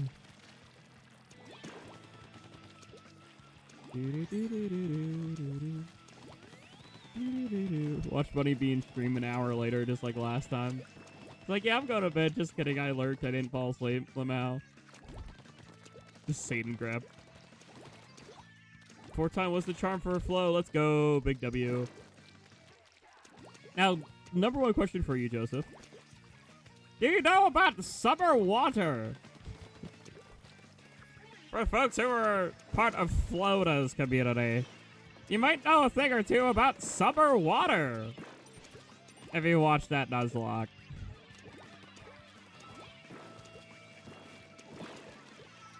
I'll try not to lose bot again, lol. Good night, chat. Good night, bunny. I need to mark screens properly as, like, oh, I featured in this. Because I did. I featured in Flo's thingy as the summer water individual. Smile. I just wanted to record that for Flo to be silly. She asked me to, and I was happy to oblige because I love voice acting. Eh.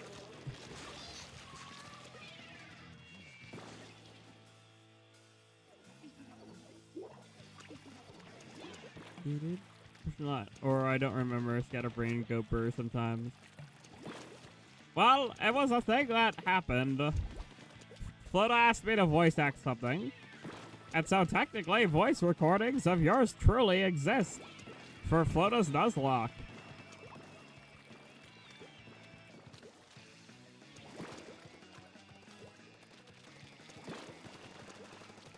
Which is just the announcer voice. I need to look back in Flo's VOD anyway for it because I want to like hear. I also want to see Flota win as well. Shout out to Flota for being a real one, by the way. If y'all here, I think, are already supporting Flota, which is good. I don't think a single individual who's in the stream doesn't also watch Flo, which is good. Flo is goated.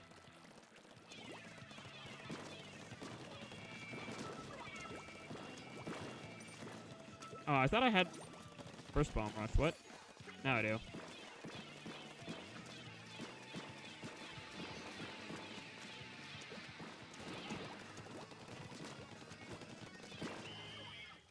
I'll take the last minute splat, sure. Yeah, announcer cameo in Flota's stream. I'll have to go over and grab. I need to grab Vic's short too, because I also didn't put Vic's short in my featuring section of the channel. I really should. I'm gonna go over to Vic's channel. I'm gonna quickly yoink that, just to be silly. Let's see. It was the DMG video. I think it was this one. Yeah, this was it with the Sheldon. Yep, there I am. Okay, yep, that's the one. I'm gonna. Oh, I forgot to ready up. Whoops. Anyway, I'm gonna put that in Clobson featuring me properly. Boop. That way, folks actually know. Oh yeah, that was the person with the giant ass roller. Yeah, that's me. That was me. There we go, Clobson featuring me. Oh, it already automatically sorted itself. Right, because I have that filter on. Damn, am I smart. For once in my life, I'm actually intelligent about something. Whoa.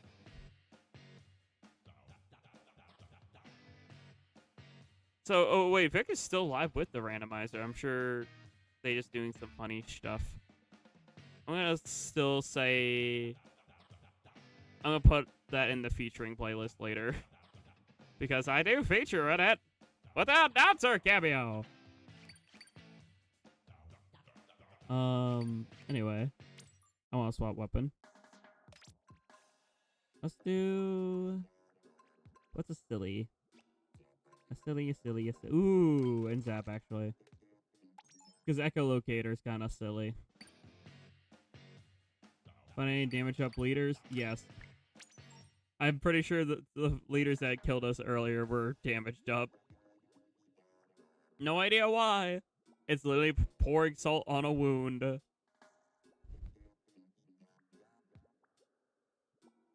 like I should really add other folks to my folks I've collabed with playlist as well. I didn't do that proper, and I should. My brain isn't braining. Is this entertaining?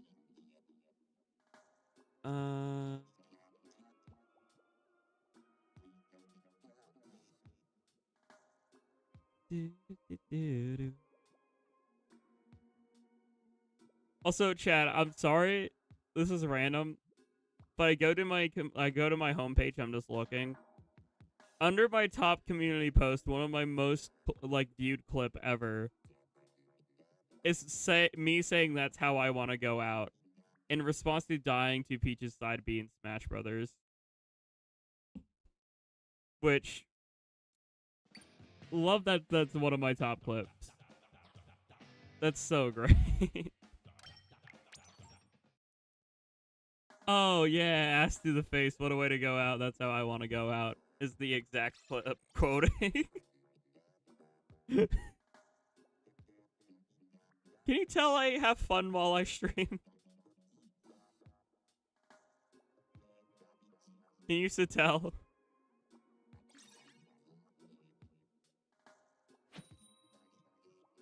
I definitely think I have fun. I try to have fun. I try to bring fun to y'all's life as well. Smile.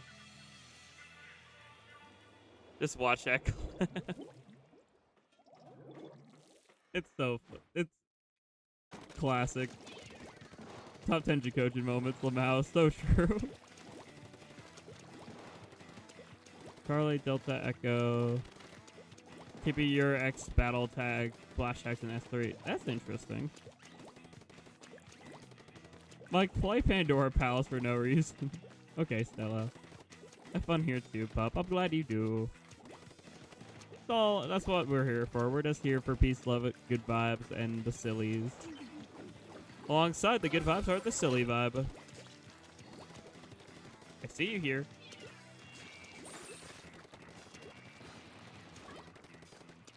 No.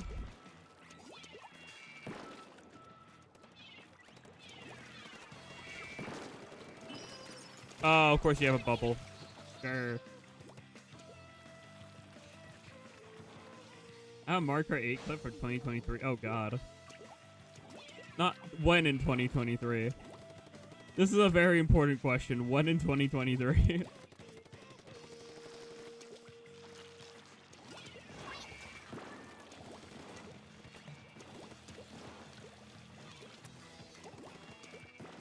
Is it, oh, or is it a clip from you, or is it a clip from my stream?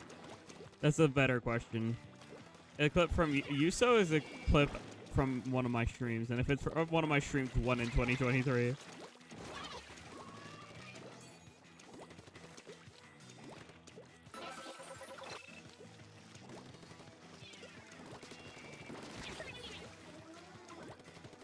Like August, I think somewhere around I first started watching you. Also, it's a clip from stream. Okay. That makes me feel a little bit better. Chat, I'll be very upfront and forthwith with y'all.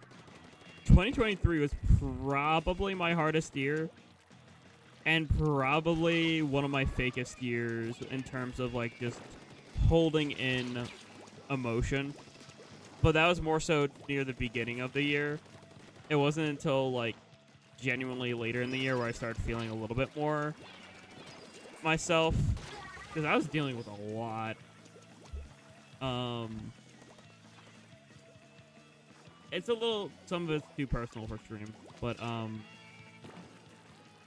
and I just like don't want to talk about it because it makes my soul flare up in a very negative way.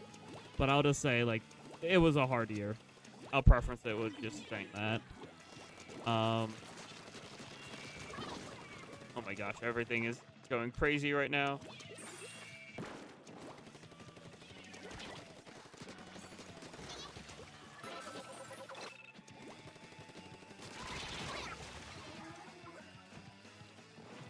Oh, so we got cooked. Hey, jeez.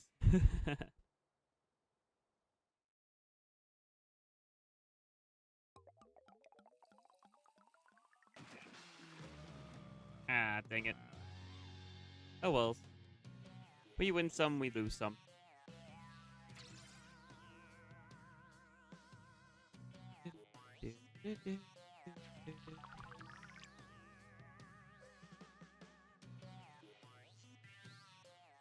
I just realized how stiff the Inklings looked back then. Welcome to Wii U graphics, Felix.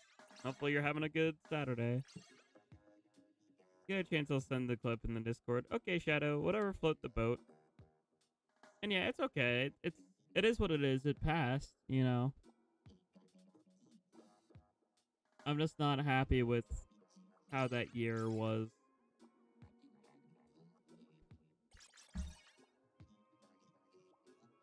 I feel if it makes folks feel better though, or makes folks not worry, I should say. This year has been a year of a lot of changes, and I felt more like myself this year than I've had previous years.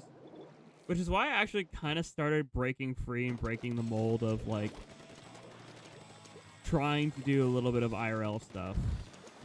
Like, I'm making a lot more IRL content, making content based off, like, my Nintendo collection, slash just, you know, unboxing things, whatever. That kind of stuff I want to make more content on. More content based off conventions and going to cons and maybe having silly moments at cons. Maybe doing like some like silly little like gaming related skits or something. Like I really wanted to do one. I never like really got to do it, but I wanted to do one where it just like someone walks into the hotel and like I'm just like tucked into bed with Roller and I'm like hugging my Roller. Nothing like inappropriate, just like goofy and silly of me just like hugging my Roller. And them just like walking in just being like, Jack, what the hell are you doing? And just like, I can explain.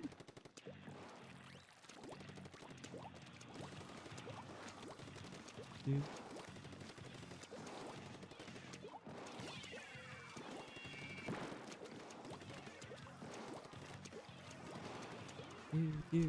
Do. Probably gonna get cooked here. Just kidding.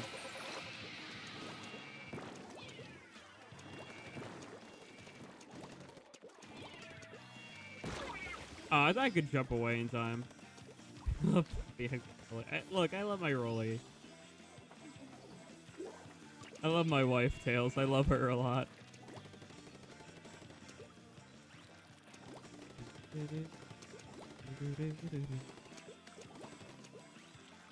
And oh my gosh, like chat, with me getting more comfortable with stuff, like in the future I want to also just like do other cosplays outside of just Jack. Because like I'm just kind of doing my, you know, Octoling self IRL. But like in the future I would love to be like a Team Magma grunt and like whatchamacallit. I think Team Magma would be sick. I want to do my Hex Maniac as well. Like have purple hair with like the punk. And just like, yeah. I think doing like Hex Maniac Jack IRL would be sick. Amongst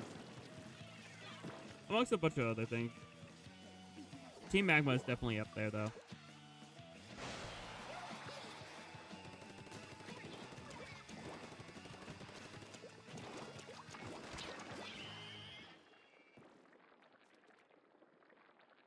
I have a blur bow who's like that with her hammer. Yummers. We love weapon shipping. Look, all I'm saying is, do you really mean a weapon if you don't want to kiss it? I'm just saying, if you claim to be a main, or if you main a weapon in Splatoon, have you ever had thoughts about kissing it? If not, it might not be your main. Just saying. I'm being silly, Chad. It's not serious if you couldn't tell. Wait, what? Yes, indeed. Yeah, you gotta kiss your main weapon. Always, instead of kiss your homies goodnight, you just gotta kiss your main weapon goodnight. Her only love is canonically large hammer. That's space.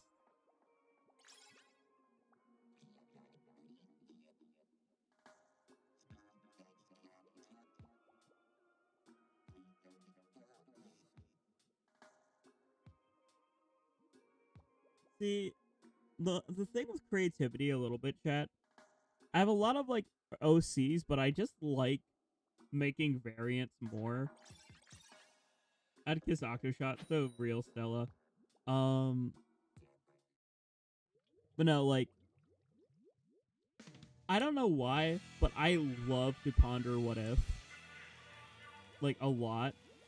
So, like, I try to imagine my Sonas, and I try to imagine my characters in just a lot of different what if scenarios, or if certain variables in their life change, how would they turn out? That's why I love writing things about, like, a sanitized Jack, or an AFAB Jack that goes by Lynn. Or what if Splatoon and Pokemon exist in the same universe? Hence Hexmaniac Jack and variants like that. It's really fun for me to come up with stuff like that. More so than it is to sometimes come up with brand new OCs. I like the idea of the same soul just turned out a little differently. Or had different things in their lives that affected them in different ways. You know what I mean?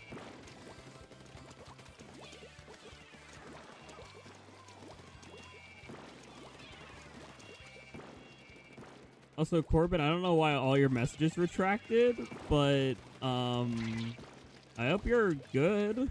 Question mark.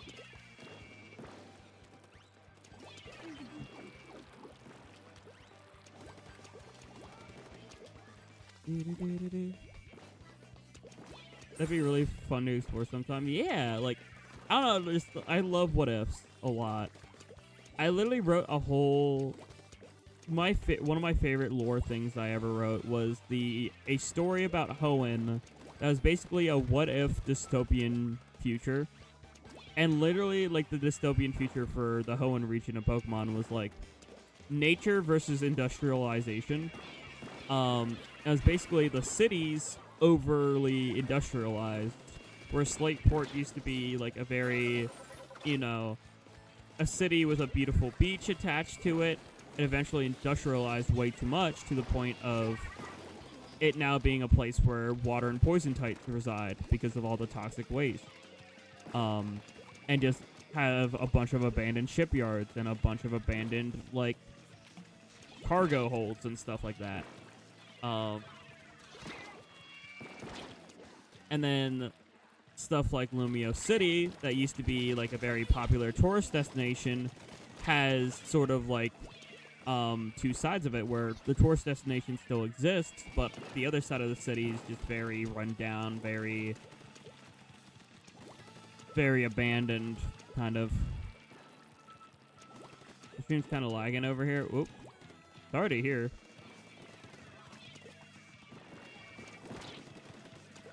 I haven't dropped any frames on my end. Has anyone else? I haven't dropped frames through OBS. Ow. I got rollered.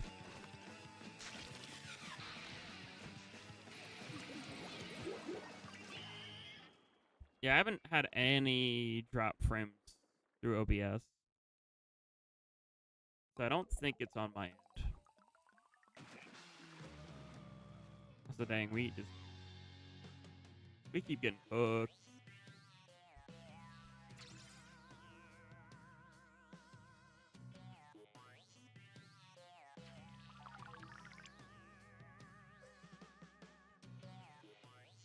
A Wi-Fi equivalent to McDonald's on steroids. That's valid. I'm trying to stream at a high bit rate though. That should help with things.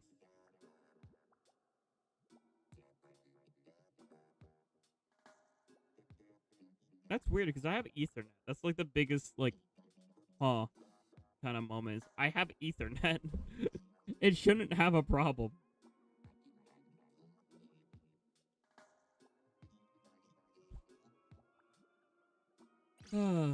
Technology, chat. Isn't it wonderful?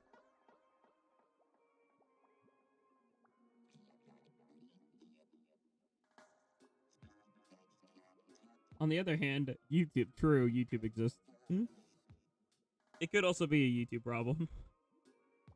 Or YouTube's just like jackphobic or something. Okay, chat. I literally had, I'm not exaggerating, I've had Clubhouse Game. You know how I mentioned earlier I want to do a Clubhouse Games collab, but I'm too shy to ask people? Literally, I just checked my order history. Yeah, I've had it for literally over a month. It was June 18th it was delivered. I've had this game sitting in my drawer, wanting to collab with folks, but my shy mixed with like anxiety, mixed with my work schedule. SMH my SMH, YouTube is puppy phobic, shaking my SMH, my SMH. True and real.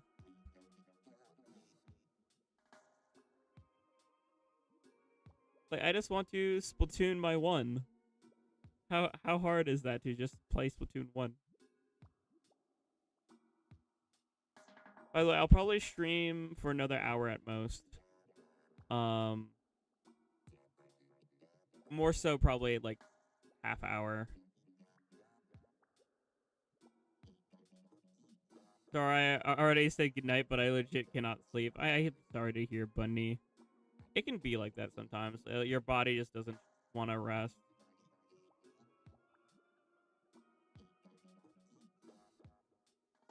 But I hope folks enjoyed the stream regardless, even if you're playing with us, if you're not playing with us, if you're just like watching the nostalgia, whatever it may be. I hope you've enjoyed this. We're not done yet, but we will be wrapping up then.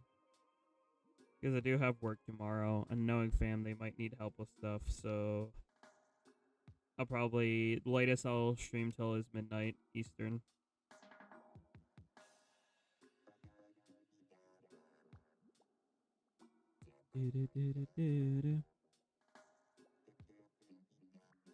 How many does there need to be, lol?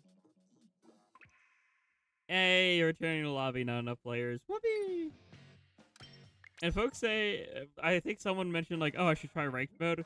If Turf War isn't even getting enough players, there's not enough people on ranked. I'm sorry. There's not that many people on Pretendo. There's a decent amount, but there's not that much. So I'm just going to stick with Turf because that's probably going to be the most consistent to try to get a full lobby.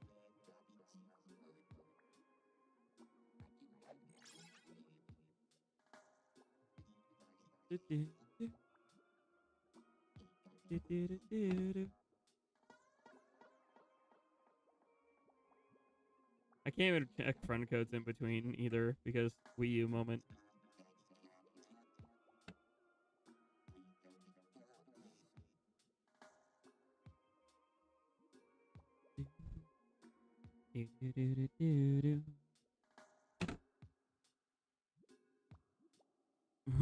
Hey, yo, pause. Chat, what do they mean by that?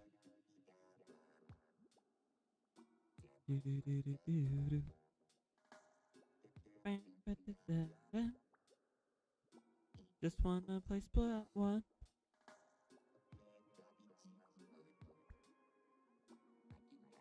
Also, I like how I have my big man amiibo downstairs here, just in case I need to make in-game render of Jack. I can just tap in my big man amiibo and just be like, okay, I'm gonna make a quick render. Pretendo's gatekeeping you. Oh no. Moo, a woo. Hi, Pearl.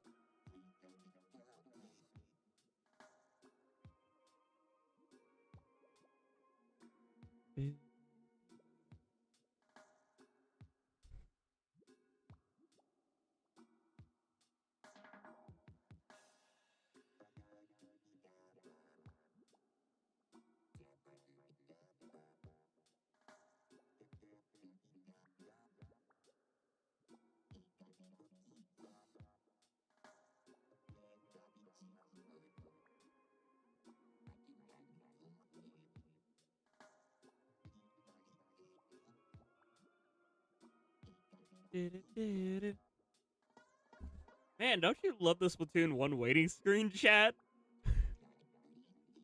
It's a great waiting screen. This is 10 out of 10 gameplay right here. Watching the Splatoon 1 loading screen. Look at those bubbles.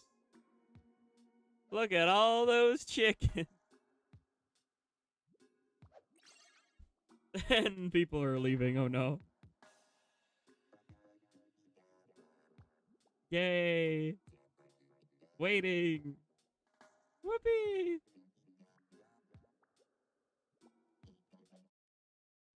The connection has been lost. Yay. Let's go gambling. Ah, dang it. Let's go gambling. Oh no. Chad, I think there's something wrong with Pretendo.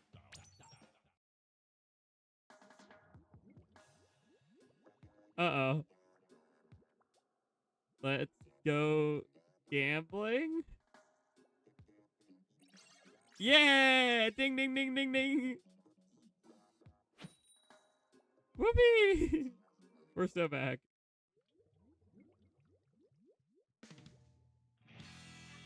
Port map. Wait, what? Why are we back on port? It's supposed to be Arowana Moray. Why are we on port? What? Why are we on port? Excuse me? The map mode rotation right now is Arowana and Moray. Why are we back at port? No. Wait. Wait. I'm back in the freaking building again. Why are we back on port? I thought the mouse was supposed to be Arowana Moray. Why are we back in purgatory? Well, this is an interesting Pretendo glitch. The map mode combination literally said, oh yeah, you know, we got Moray and we got Arowana. Apparently, secret third option, we're back on we're back in the building. Made a wrong turn at Albuquerque. Oh no.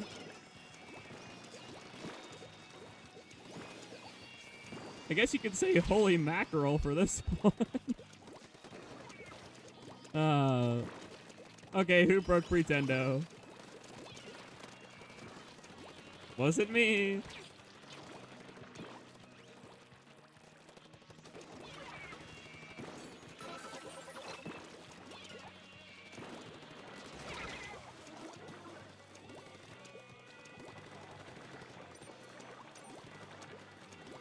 Well, this is a very interesting experience. What about unholy mackerel? True. I raise you though, porque no las dos. Purgatory mackerel. You have holy mackerel. What's your Splatfest team, chat? Is it holy mackerel, unholy mackerel, or purgatory mackerel? What Splatfest team would you be on? Me personally, I might go purgatory.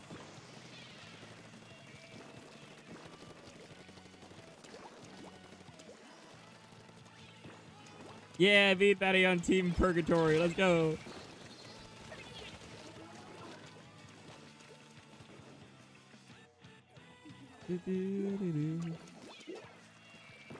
What kind of fish?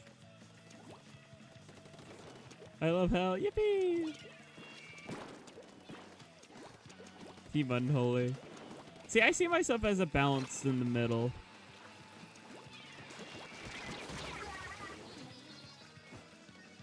Like, some things that people see as like some people see as bad, I think are good, and vice versa, potentially. It's like yin and yang, you know, there's the good and the bad and the good. Type dealio. I'm the canine that dapples in both. I was like, can we get out of mackerel now? We weren't even supposed to get mackerel. The maps are supposed to be arowana and beret. As you can see on the left indicator, Arowana Mall, Beret Towers, not Port Mackerel.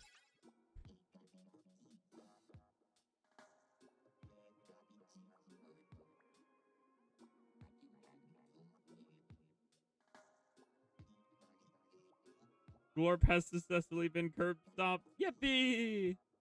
Fire. But what about summer water? Do you have any summer water for the chat bit? We could use some summer water. Just don't give it to your uncle. Don't give it to your crazy uncle or you will explode.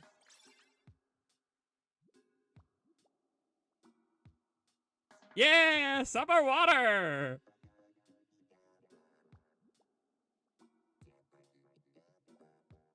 They wallow in anguish for every moment I spend as myself. That's so real. See, I'm not, my lore is just kind of like, there's gonna be people who will judge. But no matter what, I know what's in my heart and soul. And I know that I have good intention.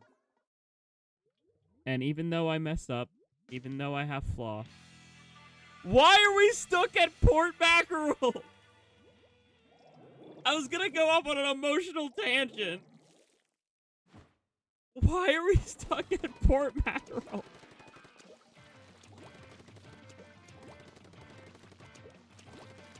Oh my gosh, I just wanted to vent out my emotions. It's my real lore. I don't even need to change it for my Sona. That's so real.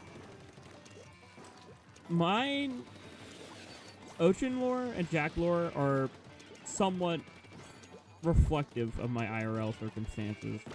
Not completely, but they're both messages about my life view, if that makes sense, and what I've been through.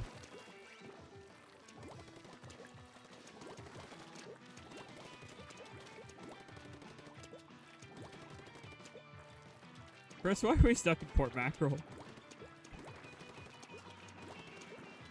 Yeah, I don't know. I'm a flawed K9 in Octo, but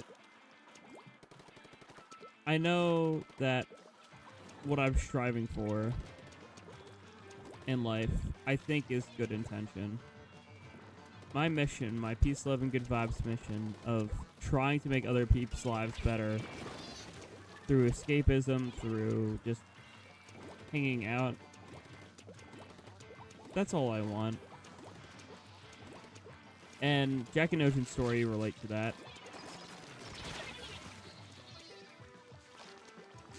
Even Ocean's ability to change form to match the fabric of reality that they go to literally matches my past and how I used to change how I, express myself to fit different social situations.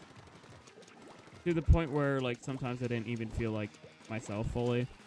It wasn't until literally, again, a lot of it was this year, and, just through Jackogień. I'll say this year for IRL, but, online and through being Jackogień is the most me I feel, I guess, is a good way of putting it. I mean, everyone has a facet. Everyone has, a portion of myself. But, I feel like I don't always express every part of myself like I should. If that makes sense. Am I making any sense? I don't know. Point being,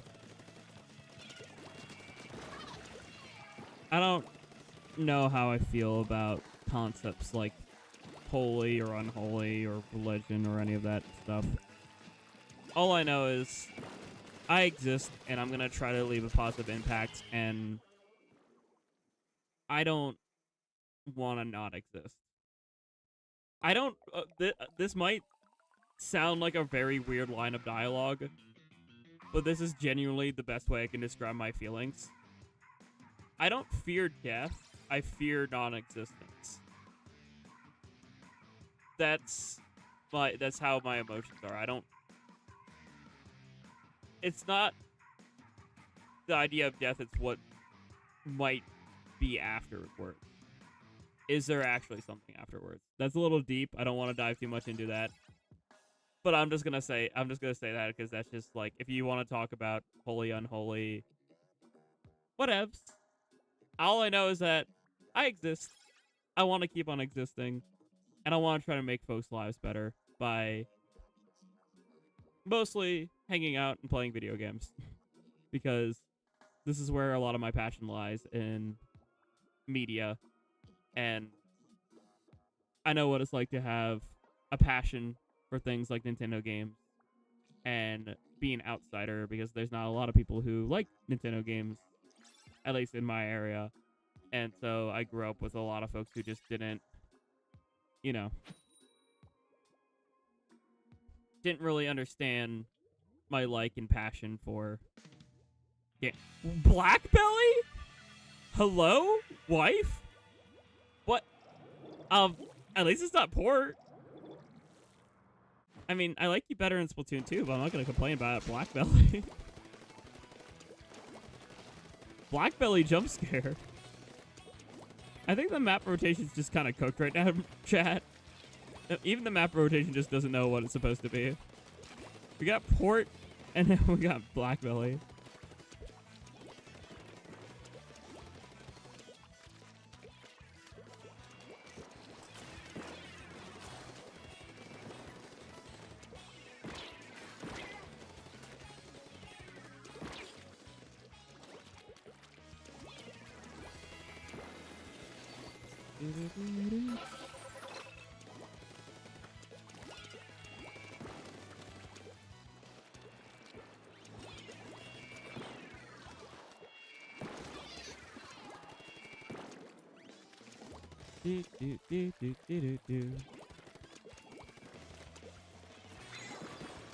It'd be so funny if we got like Flounder, or imagine it just like is a randomized different maps right now. Like the maps just like don't know what they're doing, so they're just randomized.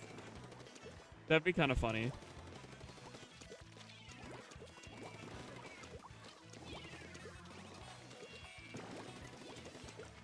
This is definitely a bug. Oh, for sure. This is not intentional. But it's kind of funny. It's just like, oh, hey, it says Arowana and Murray. Gets port 2 times in a row in Black Belly.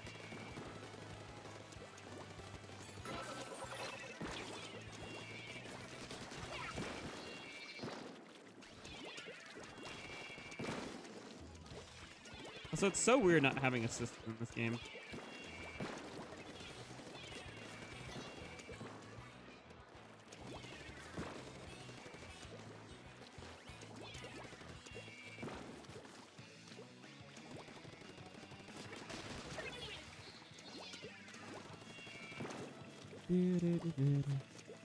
True, Spanthem ink colors, so true.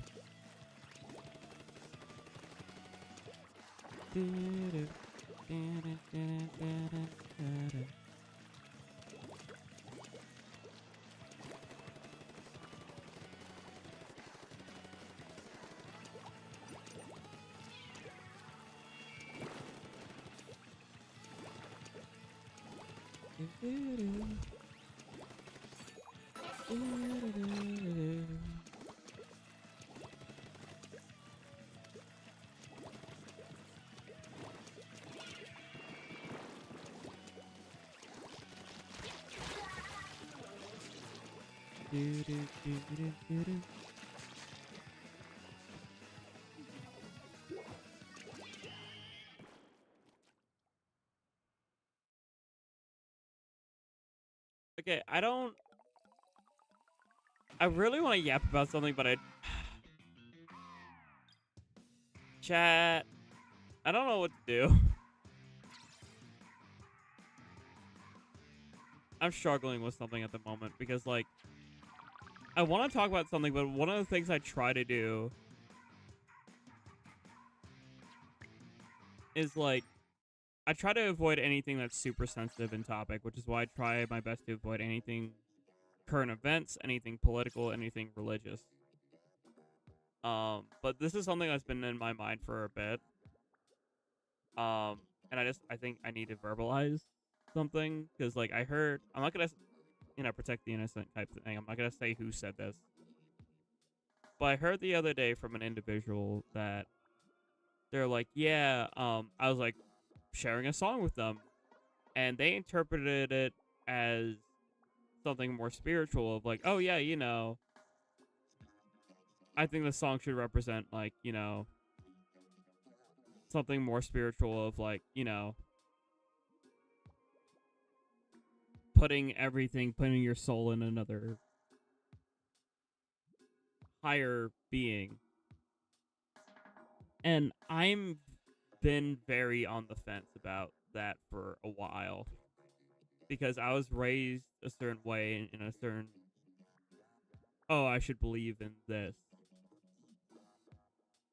But as I'm being my own individual more and more, I'm like, I don't know if I believe in it.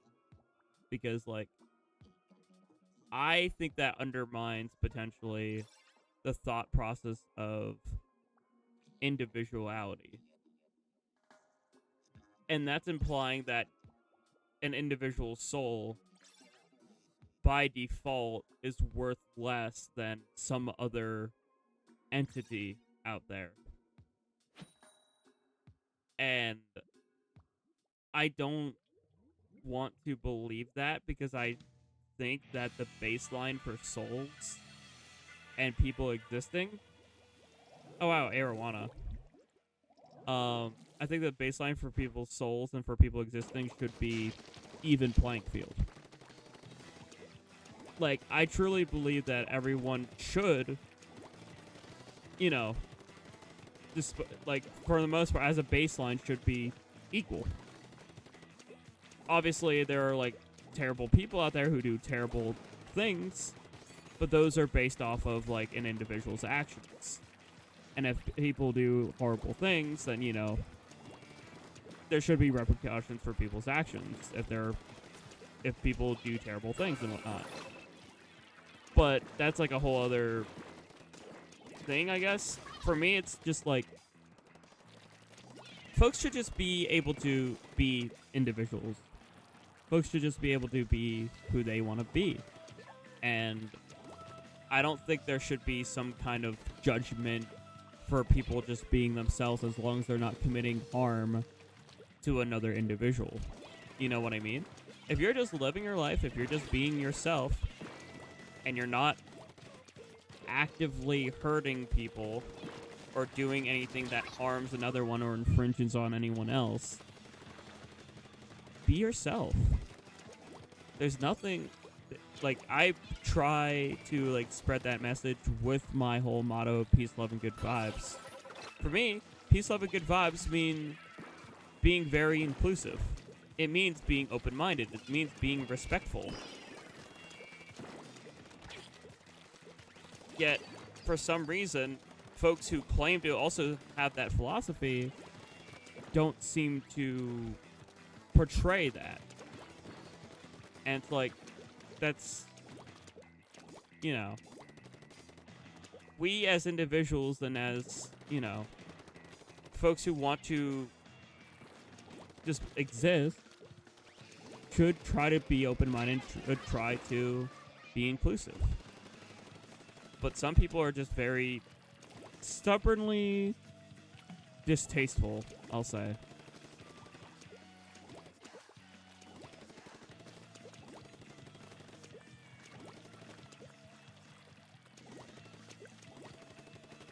Can't view that in a positive way, as in the material, not the people. The people are fine. Yeah, I know, I agree.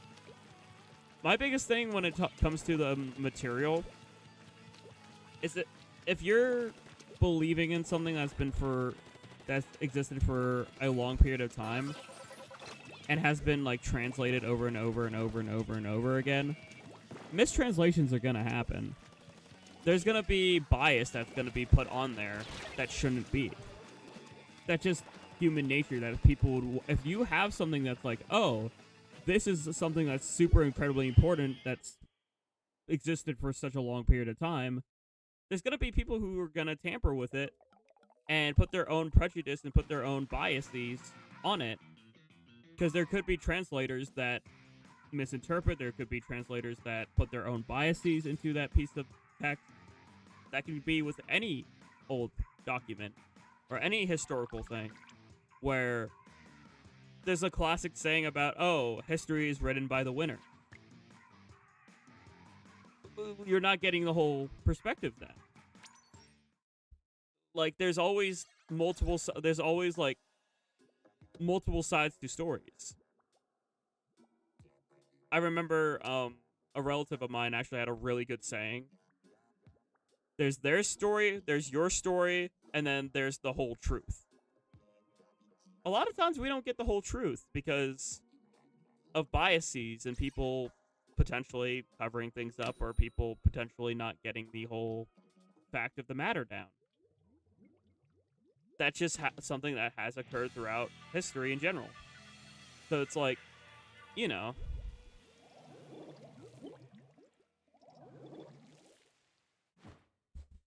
Right, like anyone who believes in hateful undertones and thinks anything that's hateful is good, that's not. Hate is an awful thing. We should do our best to try to avoid hate.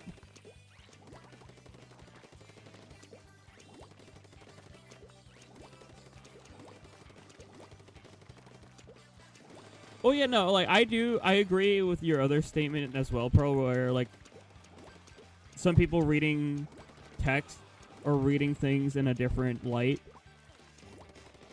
and people having different perspective on things. I think that's always a good thing, especially with media.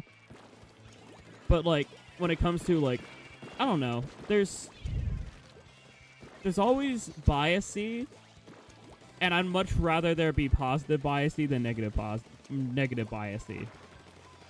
Anything that like promotes bad vibes or negativity, that's not good. You know, like, or promotes like unnecessary hate or anything like that. No, that's never good. We want to try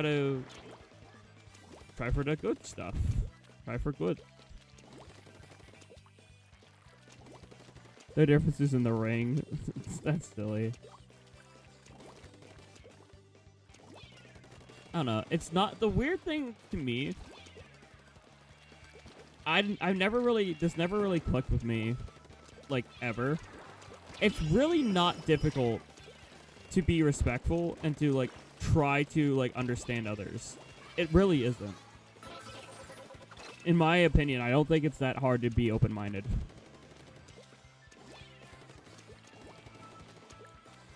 It's not hard to try to understand folks and try to accept others and try to just, you know, be good. It's not hard. Yet there's still a lot of bad vibes out there in the world, and it icks me.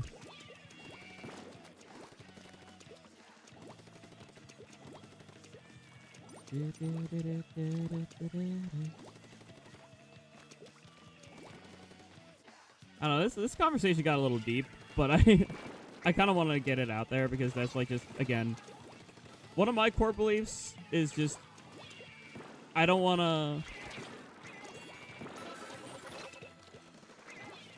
I want to like know folks as individuals. I don't want to like, I don't know how to feel about some higher thing when I think souls should be on equal playing field.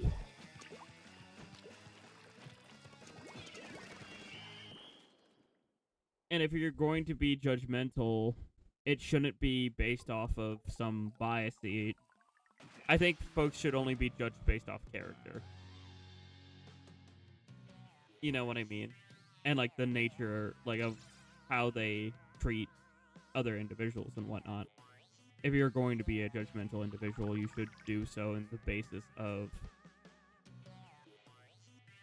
people's actions, not their preferences or how they, you know, identify or anything of that nature.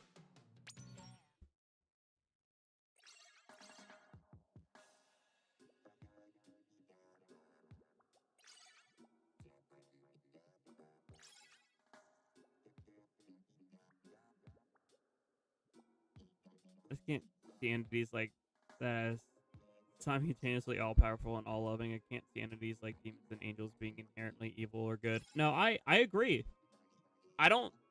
For me, I don't think there's any entity that I've noticed just throughout my own existence that are inherently good or inherently evil. I think it's a big, complicated thing. People like to generalize. People like to compartmentalize things in a way that's like, oh, these people are good. These people are bad. Angel, good. Devil, bad. And it's like, things most of the time are a hell of a lot more complicated than that. Good people do bad things. Bad people do good things. And it's just, I don't know. Life is way more complicated than that.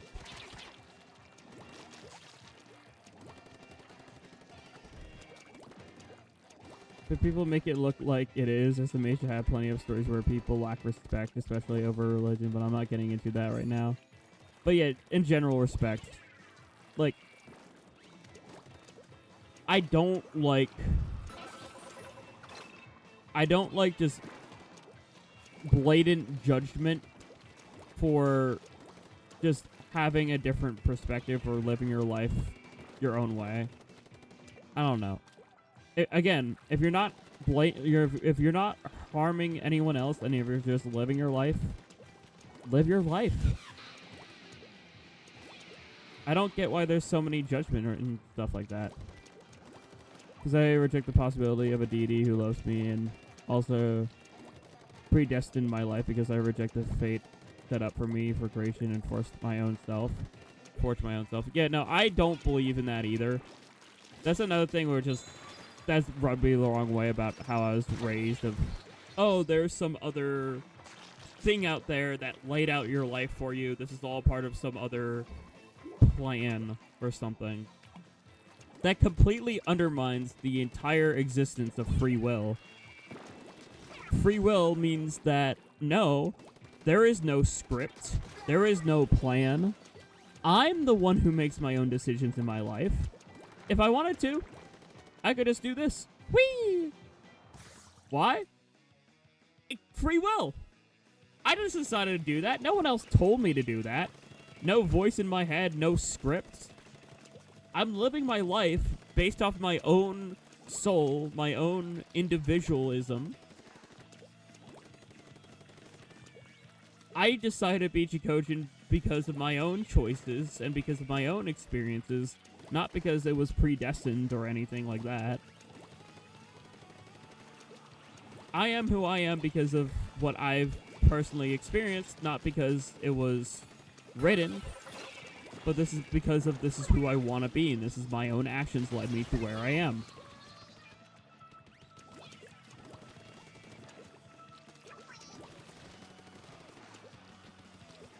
It also gets rid of the possibility of, I like to think that, I don't know for sure if there is alternate timelines or if the multiverse is a thing, but I like to think that it might be.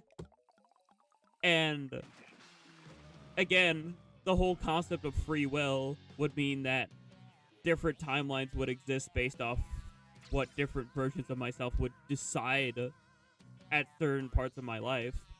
And again, free will just means that, like, I forged this own path, I forged this own timeline because of the decisions I decided to make in my life.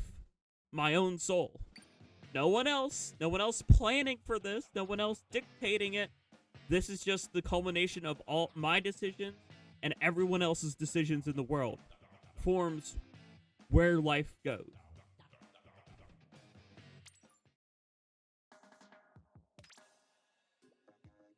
I am my own self, I am all of me. True. I chose to... I don't have really an IRL name that's too different from my given name. And I don't know if I will, for sure.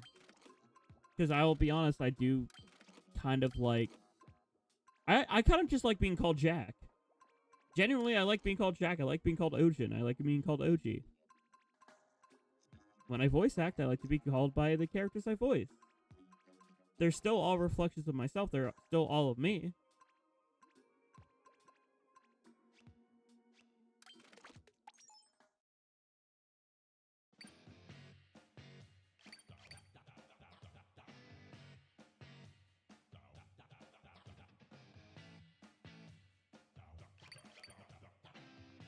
Happily tear apart and alter the vessel I was forced into. That's valid. As long as it's not harmful to you. I don't want you harming yourself. If...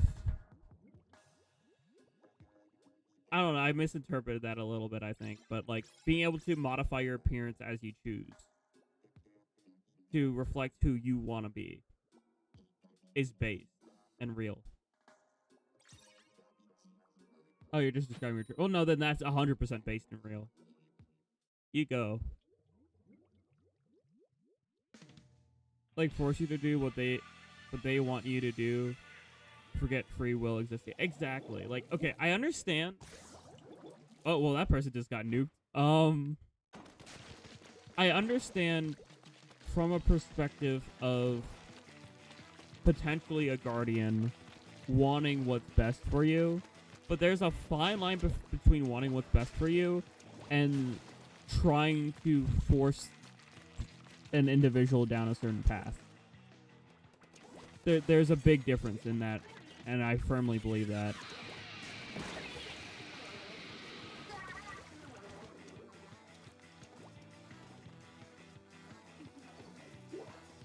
Like, I don't know how to word it fully, but like, again, I think individualism means a hell of a lot to me. Because I want folks to just be able to be themselves. I want folks to be happy, and I want folks to just live their lives. But at the same time, it's also hard to break out of my own shell of, oh, I feel like, you know, not necessarily forced, but coerced into a certain mindset. And I'm just forming my own still.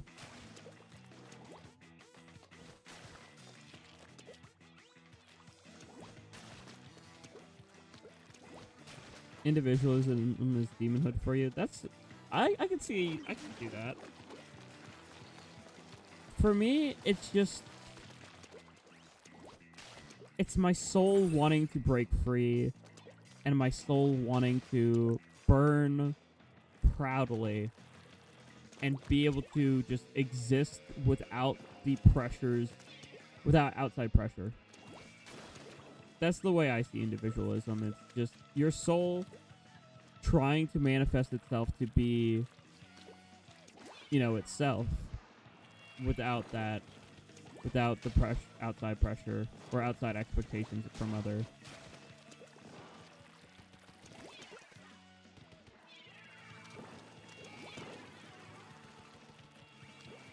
When my soul is burning the most bright, when my soul feels most like myself, that's when I lack any fear, any anxiety. I am just myself. And at my core, I'm Jackogień. I'm Jack. I'm Ojin. I'm somebody who just wants to live my life trying to help others one way or another. A lot of that stems from my passion for gaming and media, but it can go in many different facets as well.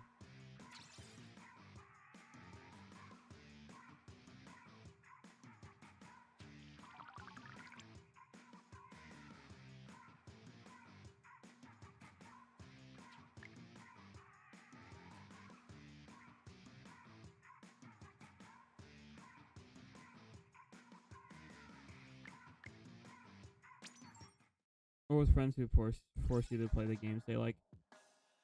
I can see the comparison to some extent. For me,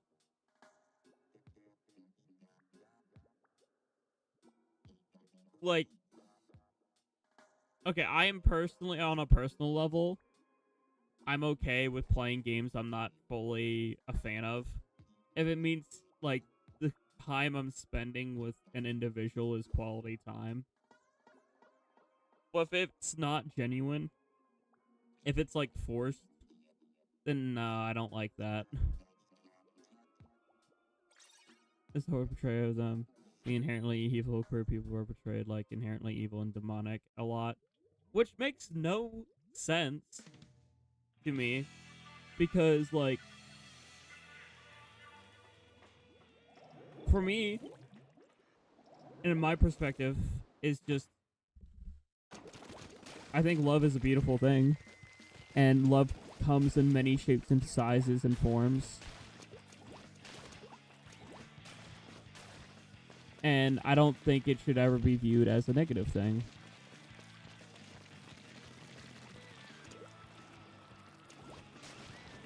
If that makes sense. I understand your perspective, Pearl. I'm not quite sure how I feel. Other than my kinship's more with, well, this might sound silly, but I guess just other folk who feel very similarly about just life. I don't know how I never had a very strong opinion on anything in media that really represents my, like, I don't know anything that really represents myself fully in media.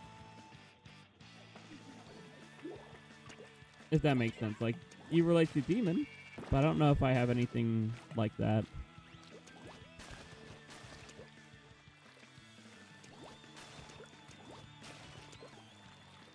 I'm quite partial to the kind of responses like, so what if we are what you say we are? What does it matter? I mean, I kind of like that.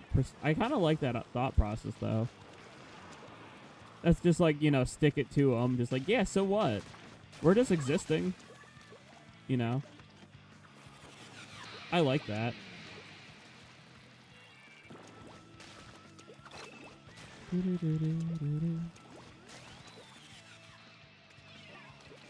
Oh my gosh, I'm cooked. Just kidding. Whoever threw that seeker, thank you. You helped me.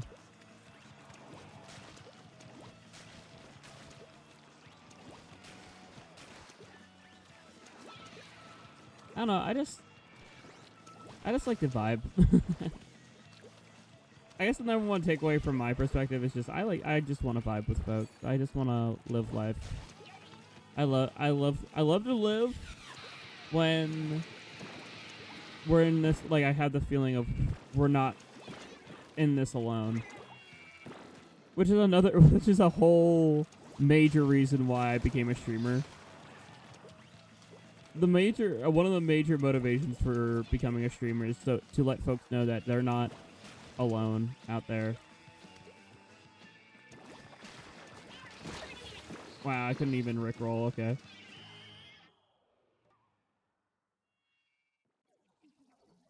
Because, I don't know, chat. One of the major things for me, on a personal level, is just, like, knowing you're not dealing with life alone, or going through struggles alone, is like a release of stress. Knowing that I don't have to go through things alone. And knowing that I'm not alone in my preferences or the games I like or whatever it may be. Because again, growing up, I didn't really have many folks who liked the same things I liked, who thought the way I thought. And folks who don't fully understand or who haven't fully gotten and understanding. Some of those individuals aren't in my life anymore. Just because they drifted away.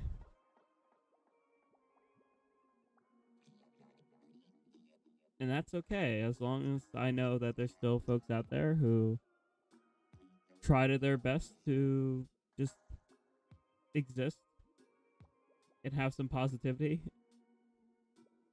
I know I ain't alone. I don't think I ever will be. Hopefully. And no need to apologize, Pearl. It's very interesting hearing your perspective on things. You don't need to apologize for your rambling at all. Because it's nice to hear your perspective.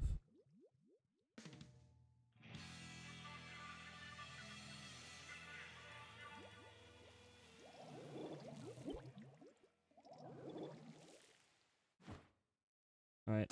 Rolly.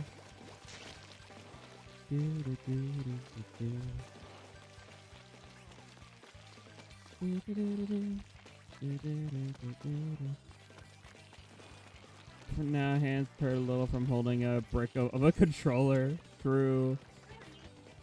Yeah, it was fun playing, Octo. Hopefully have a good one. Peace, love, and good vibes. Take care of yourself. Catch you on the flip side. I think I'm gonna get close to wrapping it up soon, too, because it's almost midnight. My eyes are getting a little baggy.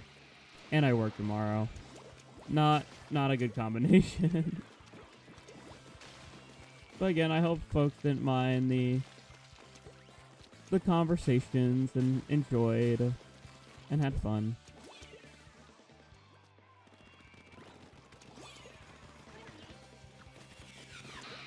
I'm worried I might sometimes sound cliche, chat, but I genuinely, and I'm sorry if I sound like broken record at all in this stream, but genuinely,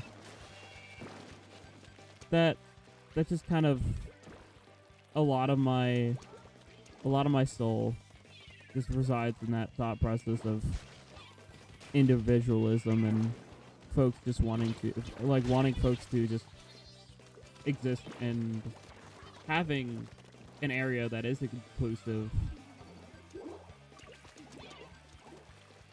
is, I think, important.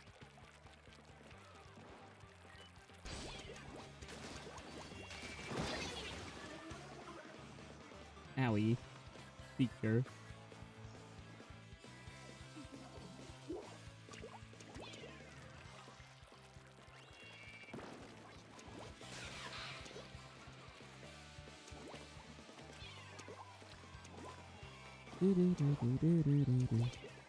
I love this music.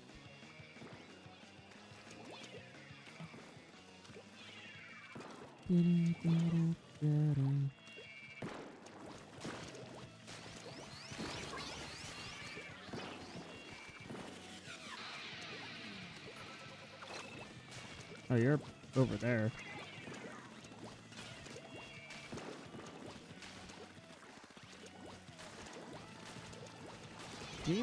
Thank you. Let's say, why can't I not swat you?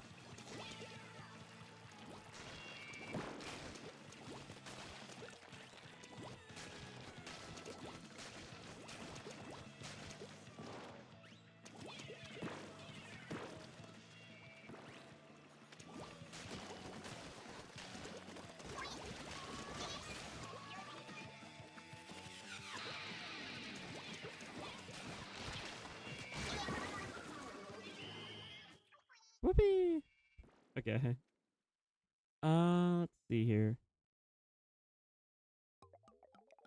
I am going to see if I can raid a friend.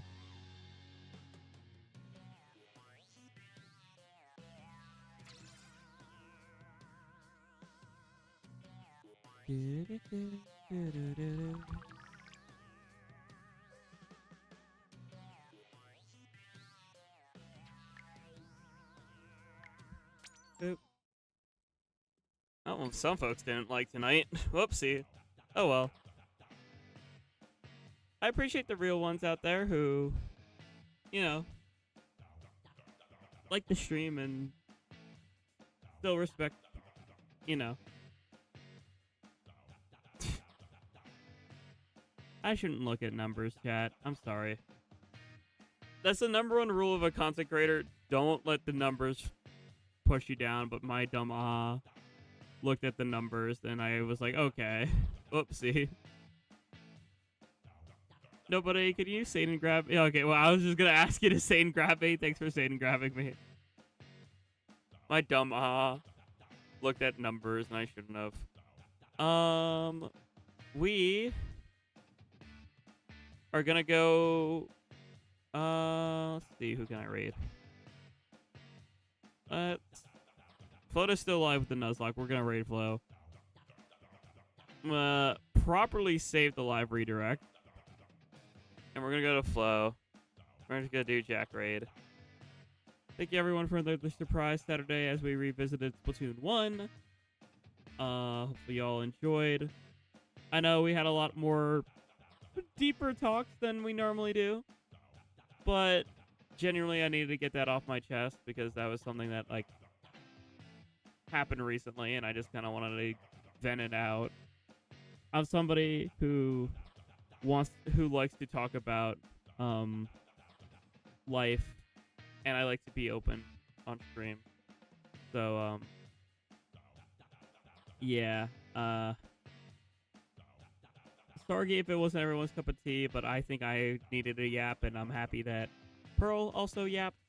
So it's just good to talk about things genuinely. I think that's a philosophy I have, is when you need to talk about something, you should talk about it to really center your own emotion. Venting was 2 stunts Among Us. Sorry. But yeah, I set the live redirect over to Flo. We're gonna say hi to Flo. Hashtag Jack Raid. Thank y'all for another surprise Saturday, and thank y'all for hanging out. I'll be live again at least on Tuesday for the Pokemon Presents. So catch y'all on the flip side. I'm glad you two enjoyed. As always, peace, love, and good vibe. I'll see you over in Flo's chat. Take care of yourselves. Bye bye.